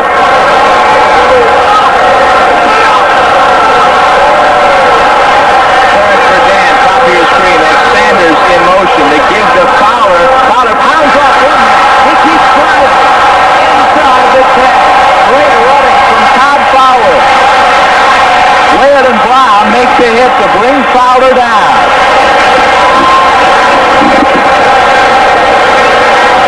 Clock runs out just now in the third quarter as Houston moving the football. They're 10 yards away from a touchdown. United States Football League playoff game between the Wranglers and the Gamblers will continue after this message and the word from United States Football League Divisional playoff game being sponsored by Michelob Light, an exceptional light beer with a rich, smooth taste, and by Chevrolet with the performance, the style, the innovation, the quality, and the value that make up today's Chevrolet. Great shot from the Goodyear blimp above. We were just kidding. You know, I didn't even know that was going to happen, man. We couldn't, we tried to get the blimp, but it wouldn't fit inside the dome, and that was the next That was come up with. We were good by our own producer. A shot outside the Houston Astrodome. A picture, a postcard held by one of the high rollers, cheerleaders for the Houston Gamblers. 1st and 10 for Houston. We're back inside the Astrodome. Fowler powering up. Close to the 5. Bruce Laird is there. Fowler grinding out some tough yardage near the goal line. Just begun the fourth quarter. Houston leads 13-3. Now what's happening is that Houston is doing what I'm sure Arizona would have liked to have done. Get off to a lead in this ball game, then possess the football. I've seen it in the key ball games between Tampa and New Jersey, between Tampa and New Orleans. I saw the key ball game between New Jersey and Philadelphia. Team out in front, possessing the football for a 20-play drive for 5 to 7 minutes. Kelly, can he get out of the way? No, he is sacked. Ed Smith, the outside linebacker, comes in, makes a big play. Brings Kelly down way back at about the 15. Ed Smith, perhaps the best linebacker in this Arizona defense. Played for the Colts and the Cardinals. Came in with 6 sacks, and here he goes. Out of Vanderbilt,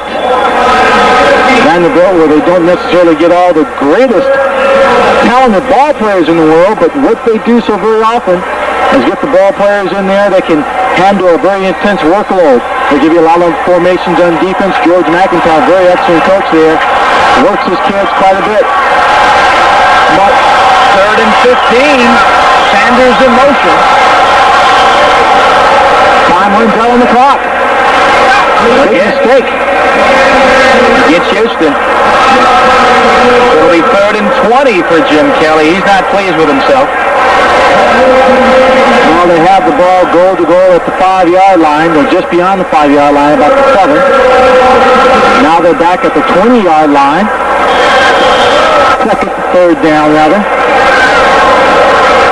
The sack. This will be the second time in the ball game on a major drive by Arizona. A major drive by Houston that Arizona has stopped it. They had it once before in the 16-yard line after the interception in the first half. They couldn't convert. That's the field goal. Here they had it down close to the 5. Now it's 3rd and 20.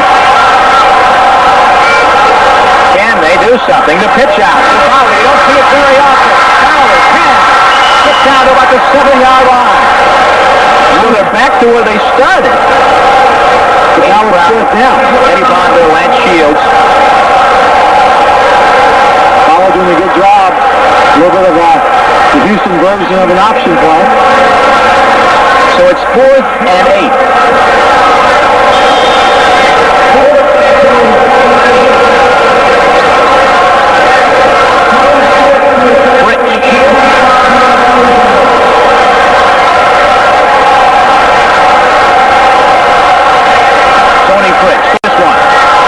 25 yards.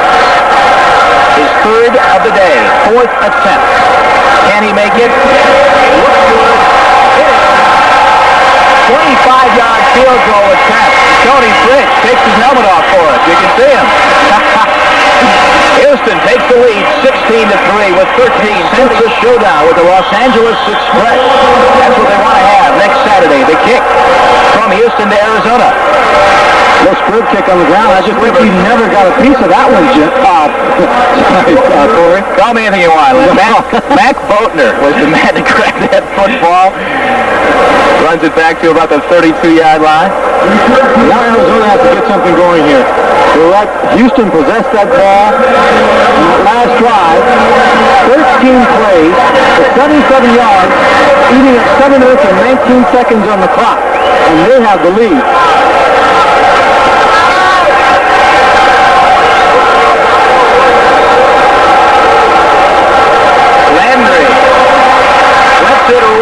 Incomplete, intended for Tremaine Johnson at about the 40-yard line of Houston.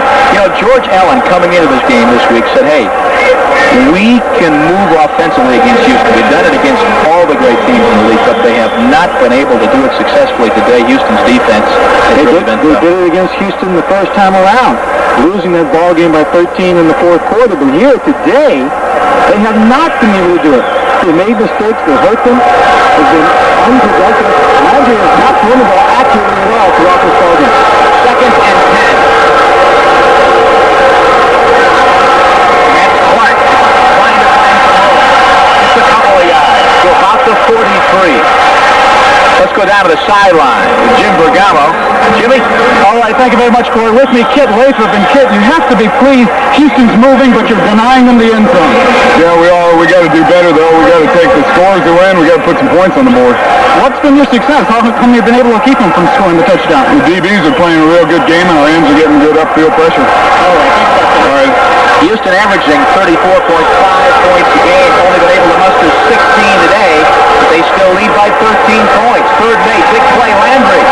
Coming to their side. Oh, my, what a catch. 42-yard line. Lenny Willis. No, they're not going to allow it. The first indication was a reception at about the 42.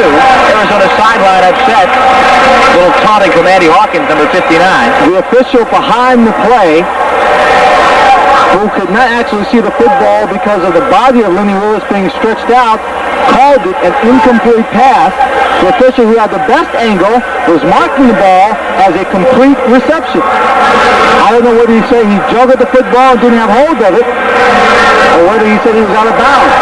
I think in either case, the official was wrong in that call. It was a complete pass. I don't interview with Kit Lathrop. Kit would never say it. But what he meant down there, I'm sure what he's thinking is, that defense is doing a good enough job. Their offense is not putting the points on the scoreboard. They're falling short. McNeil back to receive the punt. Going to let it go, and it might be down. It is. At about the 2-yard line. Randy Johnson, number 24, gets down there. It's down at about the Houston will take over. A 56-yard punt from Corral. Good job by Johnson. Houston pinned deep in their own end zone. They'll take over with 12:14 to go. Jim Lafley again in New York. Suddenly it turns around for John Reeves. A drive kept alive by a fourth down fake punt run ends in a 20-yard touchdown pass from Reeves to Wilford Morgan. They failed on the two-point try, but they've gotten to within 10. Still in the third, 27-17. Back to McFerrin and Swan. Back at the Astrodome. Now there's a stat. Tim Spencer, Kevin Long, both 1,000-yard rushers this year. A total of 26 yards today between them. Talking about the outstanding job Houston has done. That stat reflects it as well as any. 2-yard line. 99, Wilson Young. Prematurely kick off, trying to anticipate the snap, trying to get in there and throw Jim Kelly. Throw off. Well, hopefully now it's a 2-yard situation there. Wilbur Young, 13-year veteran out of William Penn. You know what William Penn is, Clint? Pennsylvania. You know what? It's not. It's not. It's in You knew I said Pennsylvania. That was a bait, and you took it. I have no idea where your kid is. 11:56 to go. They're probably watching it there today. 1st and 5 after the penalty. Fowler, not much. Lathrop is there. Well, he won't need much to get 5 yards in a series of 3 down. 11:40 to go in the game. It's 16-3. The Gamblers lead. It was a crucial game at the time in Tampa Bay, playing against the New Orleans Breakers. The Tampa Bay Bandits needed a big drive in the fourth quarter. They put one together for 70 yards, using 20 plays, eating up the clock. Houston does that here. It's over for Arizona.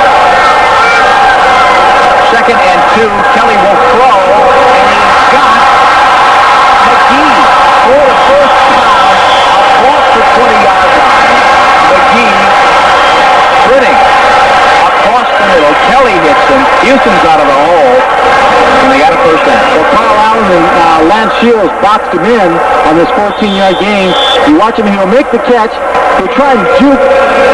Right here, Allen, that's Smith right there, tries to move it. But Carl just stands there, holds his ground, because he knows Lance Shields, number 22, is on the way. McGee, number 3, reception behind Johnson and Sanders on the year for Houston. That's Johnson in motion. They give him a draw. That play's always good for about 4, it seems. It's not 4, and Smith makes the stop. Well, after you get that passing game working, you have that secondary a little concerned. They're backing up, respecting the speed of the wide receivers. Jack Pardee looks on because he knows his short game has been working well, so the linebackers can't afford to take a lot of chances. Then you send Sanders and Johnson, your slot backs, deep down the center of the field. You've already hit them a couple of times. You hit Scott and you hit McGee.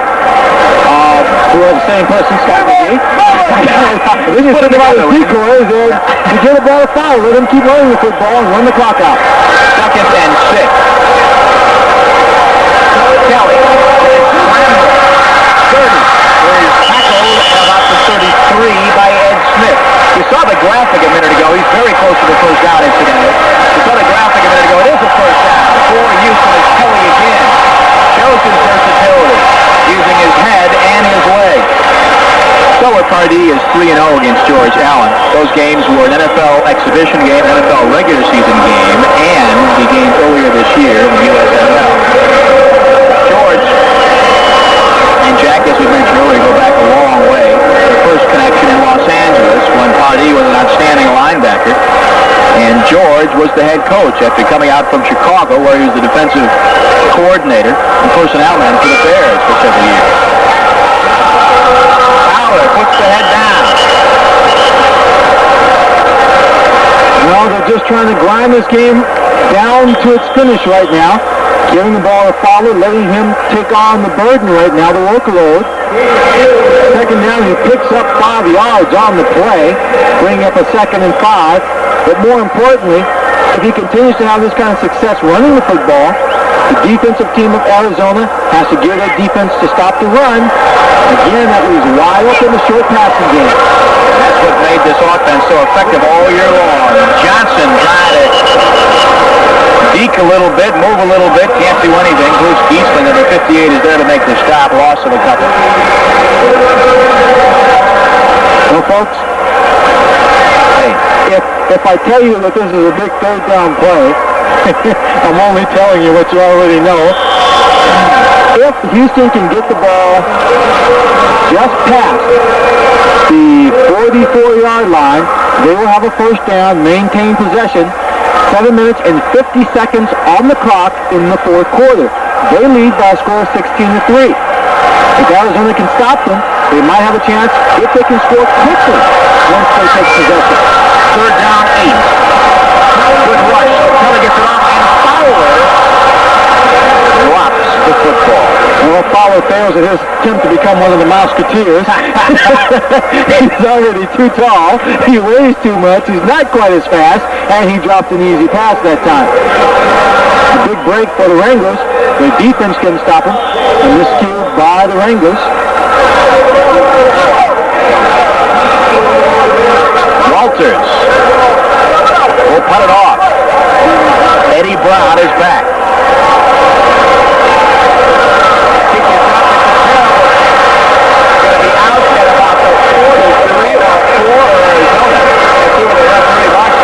He's like all the way back to midfield, I believe, where he feels the ball went out of bounds. And a 15-yard punt, and that was the first time, believe it or not, that Houston has punted the ball today. So Arizona with great field position at midfield will take over. There you see the two head coaches, Jack Pardee on your left, George Allen on your right. George down 13 points, trying to get his guys psyched up. Clapping, backslap, getting everybody ready to go, because if they don't do it the next 7 minutes and 29 seconds, their season is over. The student and the mentor go off in the certain has a few tricks up his sleeve he's never shared with the ball. 50-yard line for Arizona. Landry over the middle. Wicker, he's got it. Wicker inside the 25, down to the 22, where Tommy Myers makes the stop. We were just mentioning, Lynn, that Arizona, if they come out quickly and get 6 on the board, we've got ourselves a football game. 29-yard completion. Here it is. That's Paul Wicker. I believe that's only his second catch of the ball game. And I question why they haven't used him more throughout this ball game. He has been an outstanding performer since he came to the Arizona team, which was the Chicago team in 1983 out of Norwich University. 22-yard line. Spencer and Long for your running back. That's Spencer up the middle. Gets to the 20, not much more. The difference in strategies and execution of strategies in this ball game, and the fact that Houston has been able to set up everything they wanted to run. Arizona has not set up anything. They have not established a running game. They have not really established a dominant passing game yet. After one successful pass, they're trying to come at you with a quick draw. It's time to set up a play like that. Second and 8. Spencer again, this time got the move. 15, 10, 5, touchdown, Arizona. Clearly, you get one more play to set up the quick draw for a touchdown.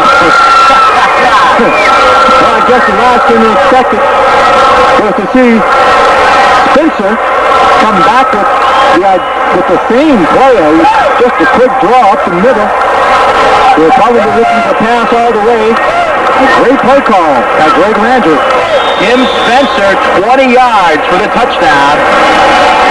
The lead rusher in the Western Conference. He's got some speed. He ran that one with a will not be denied attitude. He sure did. If someone had stepped in his way that time, he would have stopped it. Rolled right over. Corral is on for the extra point. It's a big one. It is good. So with 6 minutes and 11 seconds, we've got a football game and a half. Houston leads by just 6 points. It is 16-10. Watch it again. Kevin Spencer out of Ohio State gets good blocking, gets right in between the linebackers and beyond them before they can get a hand on him. spikes the football, knows now his team is in the running. 18 seconds, 3 plays, 50 yards. They had to do it quickly, and they did. The key play, Tim Spencer up the middle for 20 yards and the touchdown. We now have a 16-10 ball game. Corral kicks it off. It's a deep one. Clarence Verdun goes back way deep in the end zone. He will not elect to run it out. So Houston takes over on the 20-yard line. And now the pressure's on the Arizona defense. If they can stop them here quickly, that football back to the offense. Look out.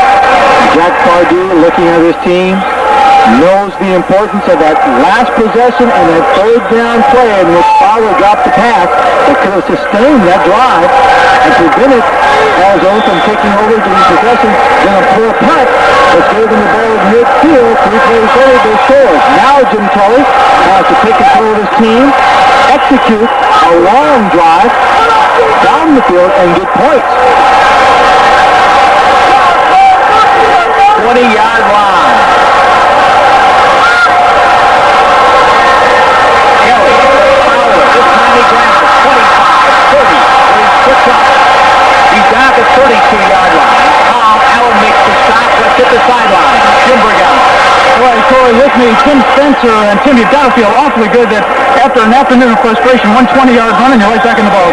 We thought that we were out of the game. We ran the play 2 times in a row.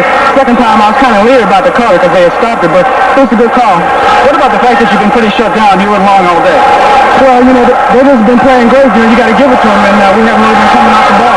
Thank you, Tim. We appreciate you talking to us. I'm sure Tim will take a subpar day if they can come back and win this thing.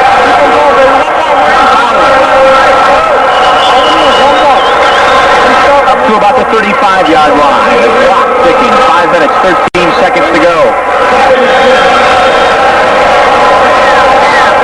Pardee, I'm sure he can sense that across the way on the Arizona Wranglers sideline, players are entreating their defensive team to stop the Houston Gamblers, give them one more opportunities. We can hear them in the background on the microphones down on the field. Give us another shot, get the ball back, a touchdown, extra point, and we'll have the lead. Crowd of just under 33,000 in attendance at the Astrodome today. No one has left. Kelly on 2nd and 7. He's getting chased out there. And he is brought down by Fowler. And the blue to whistle is Carl Lurch. Number 64, John Lee, had him in the grass. They didn't run him down. He was struggling to maintain his balance. big play. A very big play. That takes him all the way back to the 25-yard line. 5 sacks now for the Arizona Wranglers. 41 yards in losses with those sacks for the Houston Gamblers. Another one of those proverbial big plays, third down situations, but this one truly is. 3rd and 17, 4 minutes, 14 seconds to go. Kelly firing far side. He's got McGee. He's got McGee, but McGee does not have the first down. They are short by a yard, maybe a yard and a half. Now, if you're Mouse Davis, if you're Jack Pardee, you punt it away. Or so it seems. That decision is not met with much enthusiasm by the crowd here. As Richard Johnson, working on his knee, he may have twisted it or bruised it to a certain degree. I don't know exactly what they're doing to it. I didn't even see him come out of the ball game. 4:07 to go. Houston's going to give the ball back to Arizona. Unless they've got something funny planned, I don't think they would. Again, a 4-pick. Now, Houston needs it. The referee marches coming down to about the 48-yard line, 47-yard line. And the Gamblers fans are upset.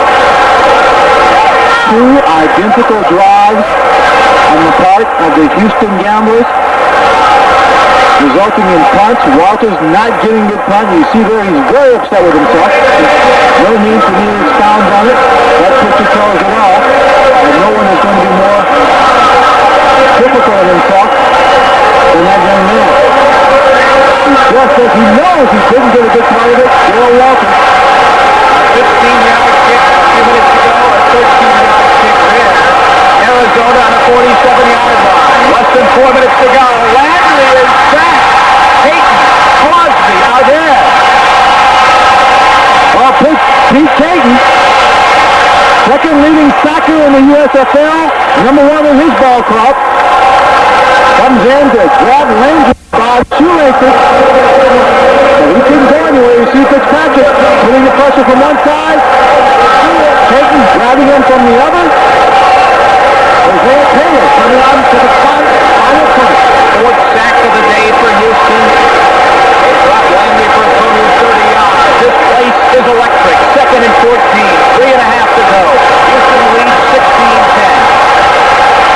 Landry over the middle. Caught. Great catch. Doug Dennison out of the backfield. He's got it at the 37-yard line. You hear in the background the audio from the Arizona sideline. They are moving 21 yards to the 37. The clock is ticking. 3:08 to go. You see the play there. Dennison, he's in there to catch the ball. He goes up between number 25, Hollis Hall. This is number 37, Tommy Myers, who's the other safety in the ball game. He comes down with the catch. First and time for Arizona. Near side. Is that Willis? Yes. Lenny Willis. 24-yard line. Good for another first down. It also stopped the clock. The game has changed on the momentum of one drive by the Arizona Wranglers, a 3-play drive, 50 yards for a touchdown, just over a minute. The offense finally got the start they needed. We're alive now. 2:42 in the game. They're driving to try and take the lead for the first time. What a turnaround. 23-yard line. It's Kevin Long trying to turn the corner. Good cutback. Moves all the way up to the 15-yard line. And this crowd is beginning to quiet down. Mike Hawkins makes the stop with help from Tommy Myers. Greg Landry, the crafty old pro, enjoying his finest season in professional football. Came in with 26 touchdowns on the year. You can see the difference in the sidelines right now. The Arizona sidelines, people are up. The expectation, the hope, the desire that the offensive team is going to drive. They're on their feet trying to encourage their team. On the other sideline, the Houston Gamblers, many of those players on their knees, sitting on the bench, waiting what they're looking at right now. That man, Walters, very disappointed with himself. 2 bad kicks in a row, one for 15, one for 13. Giving Arizona field position. They are now knocking on the door, the ball on the 15-yard line. Walters out of Rice here in Houston, a 41-yard average on the game, which is good. The only thing I can think of is perhaps his concentration today, kicking off as well as punting, maybe lost a little bit having to take care of both duties. It could have been that. It could also be the fact that he was trying so very hard to get the real big punt. He wanted to punt from about 50, 55 yards, one of those boomers down the side to back up the Arizona Wranglers to make them go the long route. And trying to do that, he just mistimed it, got the ball on the side of his foot. He was trying to angle it towards that sideline. Instead, he shot it out of bounds too soon. Jack Pardee, Houston, Jim Kelly, what a year they've had. Regardless of what happens here in the final 2 minutes and 20 seconds. It's a year that professional football fans will long remember. Jim Kelly with 44 touchdown passes has yet to throw one today. Greg Landry going to try to push his team across. 2nd and 2. First down, Spencer, and then some. Down to about the 10-yard line. I look back in the first half when it was coming to a close. The Arizona Wranglers, you see the time left, 2 minutes and 10 seconds in the fourth period. Houston calls a timeout. Arizona had a chance to either go for a touchdown or take a better chance at the 3 points. They opted to go for the 3 points, cutting the lead from 10-0 to 10-3. Keeps them within range. Now that 3 points looms very big because with a touchdown here and the extra point, they go ahead in the ball game. Had they attempted to go for the touchdown and failed, they would have come away with nothing, and right now they'd be trailing instead of by 6, by 9. Score on the Tampa Bay Bandits and Birmingham Stallion football game. The Birmingham Stallions out to a 30-17 lead in the fourth quarter. First out, Joe Cribbs, Jim Smith. Quite a team. Joe Jones out of the University of Alabama. Must be having one heck of a day. The defense has to be playing very well, too. To stop a potent Tampa Bay offense. Jack Pardee. He won the World Football League Championship with Florida. He coached the Chicago Bears, the Washington Redskins. Served a short stint with San Diego. See the timeout situation right there. Arizona, 3 timeouts remaining in the ball game. 2 minutes and 10 seconds on the clock. But Houston, should they get the ball back after a touchdown by Arizona, has no timeouts left. A hurry-up offense, and they're going to have to get the ball out of bounds to stop the clock, or the clock will stop when they get a first down inside the last 2 minutes. One thing about Landry, he's been through all this before. He's played for 16 years. He's not the kind of guy to be rattled. First and 10. Nothing. Tony Fitzpatrick, number 62. They're storming in from the tackle position, the left tackle position, to make the big stop. And now we're at the 2-minute warning of the ballgame. Fitzpatrick breaks the hit on Spencer. We've got 2 minutes to go in this football game. Houston leads by 6, but Arizona is knocking for the Western Conference Championship. Will it be Arizona? Will it be Houston? We got 2 minutes to figure it out. Houston right now with a 6-point advantage. Jack Pardee wiping his brow. Here we go. 2nd and 11.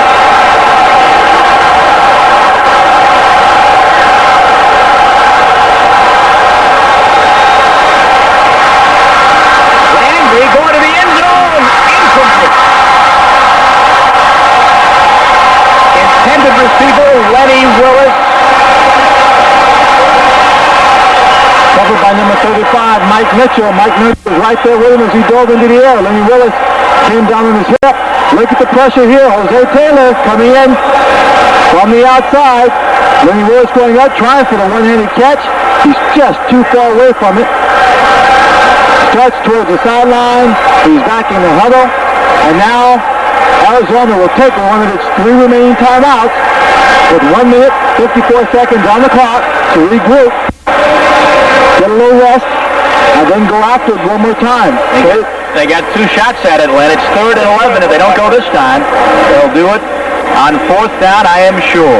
Minute 50, here we go. 1:54 remaining in the game. It's a 3rd down play. You see Arizona's 3rd down efficiency stuff. They came into the ball game 46% on 3rd down.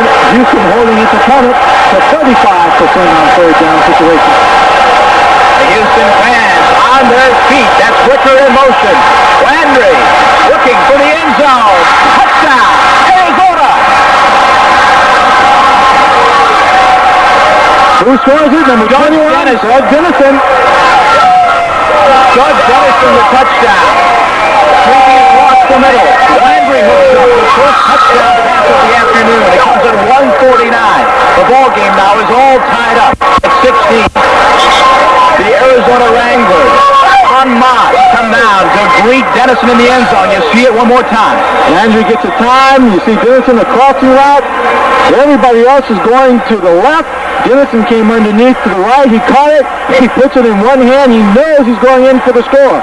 But right now, it hinges on the foot of Frank Corral. Novo Bojovic missed 3 in overtime yesterday. Frank Corral was talking about that before the game started, how important the pressure is to a kicker. Here we go. Good.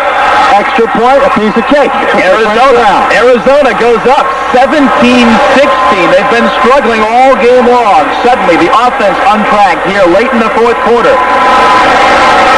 I tell you what, with 1 minute and 49, don't you think for a second that the Gamblers, even though they're without timeouts, can't go down the field and set up, if not for a field goal, if not for a touchdown, at least a field goal. 17-16. Jack Pardee. Let's take a look at the touchdown. Landry getting excellent protection right here. He has enough time for the pattern to develop.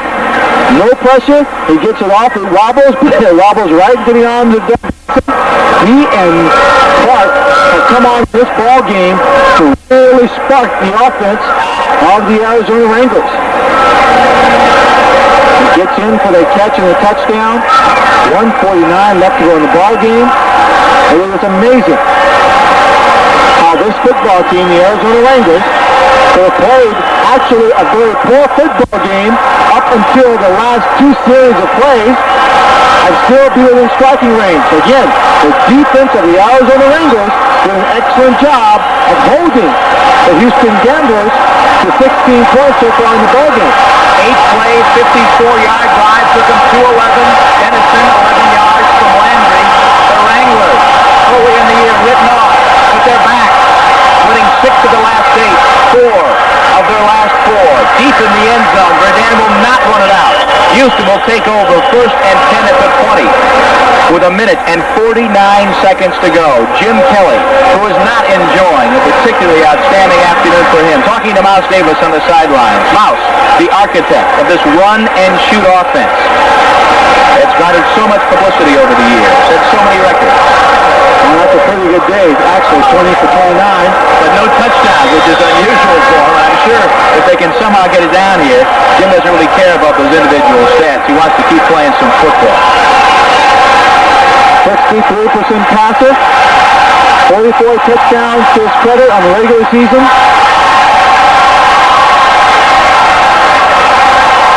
Kelly, look out, flips it out to Fowler, across the 20, the 25, he's hit hard and brought down at the 27-yard line. Did you see the way he threw that thing out, Lynn?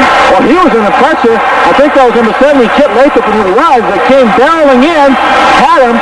Thank God Jim Kelly had a screen called on the receiver right there to flip the ball to.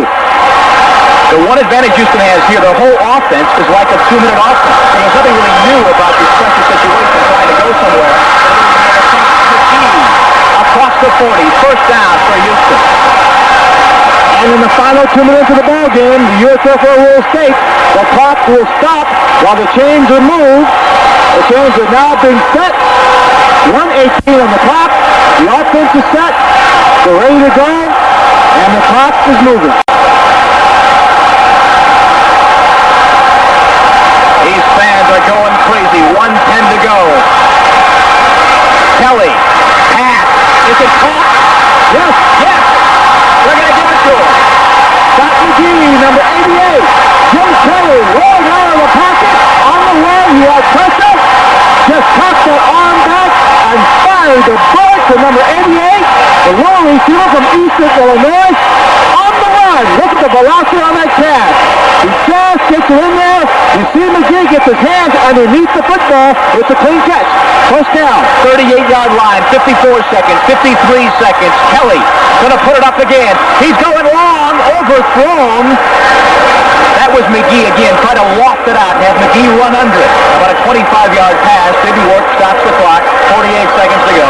2nd and 10 and 38. The clock stops. Lance Shields was the man who was covering on the play. Shields had his back to the quarterback. He couldn't see it. Kelly just got out there a bit too far for Scott McGee. Scott McGee might have been a little bit winded. You see there, 7 catches, 112 yards in a day. That's Darryl Mouse Davis, his Mouseketeers. Led by Jim Kelly, the arm for the Mouseketeers. Phenomenal season. Today the drama is set. Jim Kelly, the Mouseketeers, can he bring him back? 48 seconds on the clock. 2nd and 10. Kelly over 300 yards. He's pumping, but he's going to have to run, but he can't get out of bounds, so the clock continues to tick down. Could be a fatal mistake. Under 30 seconds. The crowd sensing the danger involved here. If you're thinking ahead to Tony Fritz, he's made 3 field goals, 38, 22, and 35. He's missed from 47. 3rd and 7. Kelly rolling near side. He's under pressure. He will be sacked. John Lee and Mark Boobin for Arizona come up with a clutch play as Kelly desperately searching for a receiver. They're rolling out. He couldn't find anyone. His receivers are tired. They're winning deep downfield. They have to come back to the line of scrimmage. 10 seconds on the clock. It could be it. Kelly. Incomplete. Oh, intercepted. Eddie Brown, number 25. Back there in the coverage. Kelly under pressure. Knew he had to get the ball away deep downfield. It had to be in the end zone. Thought his receiver was going deep down the sideline. Sanders was in the general vicinity. Threw the ball in the air because of the pressure. It was either that or get sacked, and he surely would have lost. The clock would have run out then. Wow. Threw the ball away. Eddie Brown back in coverage. The Arizona Wranglers, with 3 seconds on the clock, have a 1-point lead, and they will be the winners in this divisional playoff game. There it is. There is the pass. Sanders, extremely tired, I'm sure. Just could not get downfield for it. Eddie Brown tries not to go out of bounds, but he steps on the chalk. What a turnaround we've seen. George Allen congratulating his team on the sideline with 3 seconds to go. All it is now is a simple fall to the ground by Landry. Jim Kelly on the sidelines, and that's going to do it. 1 second, and there it is. The gun has sounded. The Arizona Wranglers in a wild turn of events late in the fourth quarter. Look at the smile on George Allen's face. Jack Party can hardly believe it. 17-16. Arizona has won. They will advance to the Western Conference Championship Game next Saturday against the Los Angeles Express. An exciting ball game. Jack Pardee, I'm sure, disappointed. But no one probably is more disappointed as number 1, Dale Walters, the punter for the Houston Gamblers. You see the coach and his students, midfield, players, fans, the press all around. Jim Kelly, the quarterback for the Houston Gamblers. George Allen grabbing some cheerleaders. Oh, that's cheerleaders grabbing George. George, you want to play places? A little bit of both. George Allen is advancing in the playoffs. What a story. Early in the year, they were less than 2 games. Or I should say, 2 games under 500. People said, hey, what's going on, George Allen? Here in Phoenix, we want a winning football team. You promised us one. Well, by the end of the year, they've come up with one. Winners in the regular season of 6 of the final 8 games, winning 4 straight to finish it out. And then here, late in the second half, after struggling all game long, the offense finally comes alive. And Arizona turns this thing around to beat the Houston Gamblers in front of a highly partisan crowd here at the Astrodome. Arizona advances 17-6. Arizona with 14 fourth-quarter points comes up with a 1-point victory over the Houston Gamblers. It'll be Arizona and Los Angeles in the Western Conference Finals next weekend. George Allen, a winner over his former player, Jack Pardee. Let's now go to the sidelines, and Jim Bergamo with a very happy veteran by the name of Greg Landry. One of the stars of the game for sure, Corey. Greg, I guess in the end, the playoff experience and savvy of the veteran team paid out over the rookie team. Well, I think it was more our defense really played great football all afternoon long. They kept us in the game. Offensively, we were making mistakes all over the place. But we finally got it together the last couple drives, and Doug Dennison came up with that big catch for us, and Tim Spencer ran one in. So that's how we've been playing the last couple of weeks. We're playing real good team football. Was there ever a point in the game that you said, hey, we really dug ourselves a hole and we can't get out? Well, as long as our defense, every time offensively we got down, our defense seemed to come up with a big play that needed to lift up the whole ball club. And they've been carrying the team most of the year. And today, finally, they carried us for 58 minutes, and then we finally helped out. In the end, offensively, why were you able to move where you had problems earlier? Well, maybe it was the same problem we had earlier in the season. We were making a lot of mistakes. We had some mental errors. We really couldn't get going on first down. We were coming up in 2nd and long, and they were putting in that extra defensive back, and we just couldn't really get any momentum going. But it finally came through. All right, Greg, congratulations, and good luck next week against Los Angeles. Thanks very much. Back to you. All right, Arizona today does something no other team this year, at least the second half of the year, was able to do, and that is stop Houston's offense, and luckily for the Wranglers, their offense finally came alive late in the game. They win it by 1. Well, as Greg Landry said, that the offensive team did not play great football until the last couple of possessions. They were aided by the fact that they had excellent field position as a result of some poor punts by Dale Walters, and then some great running by Spencer, a big catch by Doug Dennison, and they came out on top. The defense of Arizona Wranglers, again, played an excellent ball game, always stayed within range, gave the offense the chance to score when they had to. Houston led this ball game 16-3 early in the 4th. We're going to watch the final play of the game with the clock ticking down. There are no timeouts remaining. Kelly puts it up, and Eddie Brown is there. Eddie Brown's there to pick it off. He seals the victory. He would have liked to have stayed in bounds to seal it right there, but he stepped out of bounds 3 seconds. Landry just fell on the ball, and that was the end of the game. Touchdowns by Tim Spencer and Doug Dennison do it in the fourth quarter, 17-16 Arizona. The Wranglers and the Express for the Western Conference title next week. That's it from the Astrodome. Now to Jim Lampley in New York.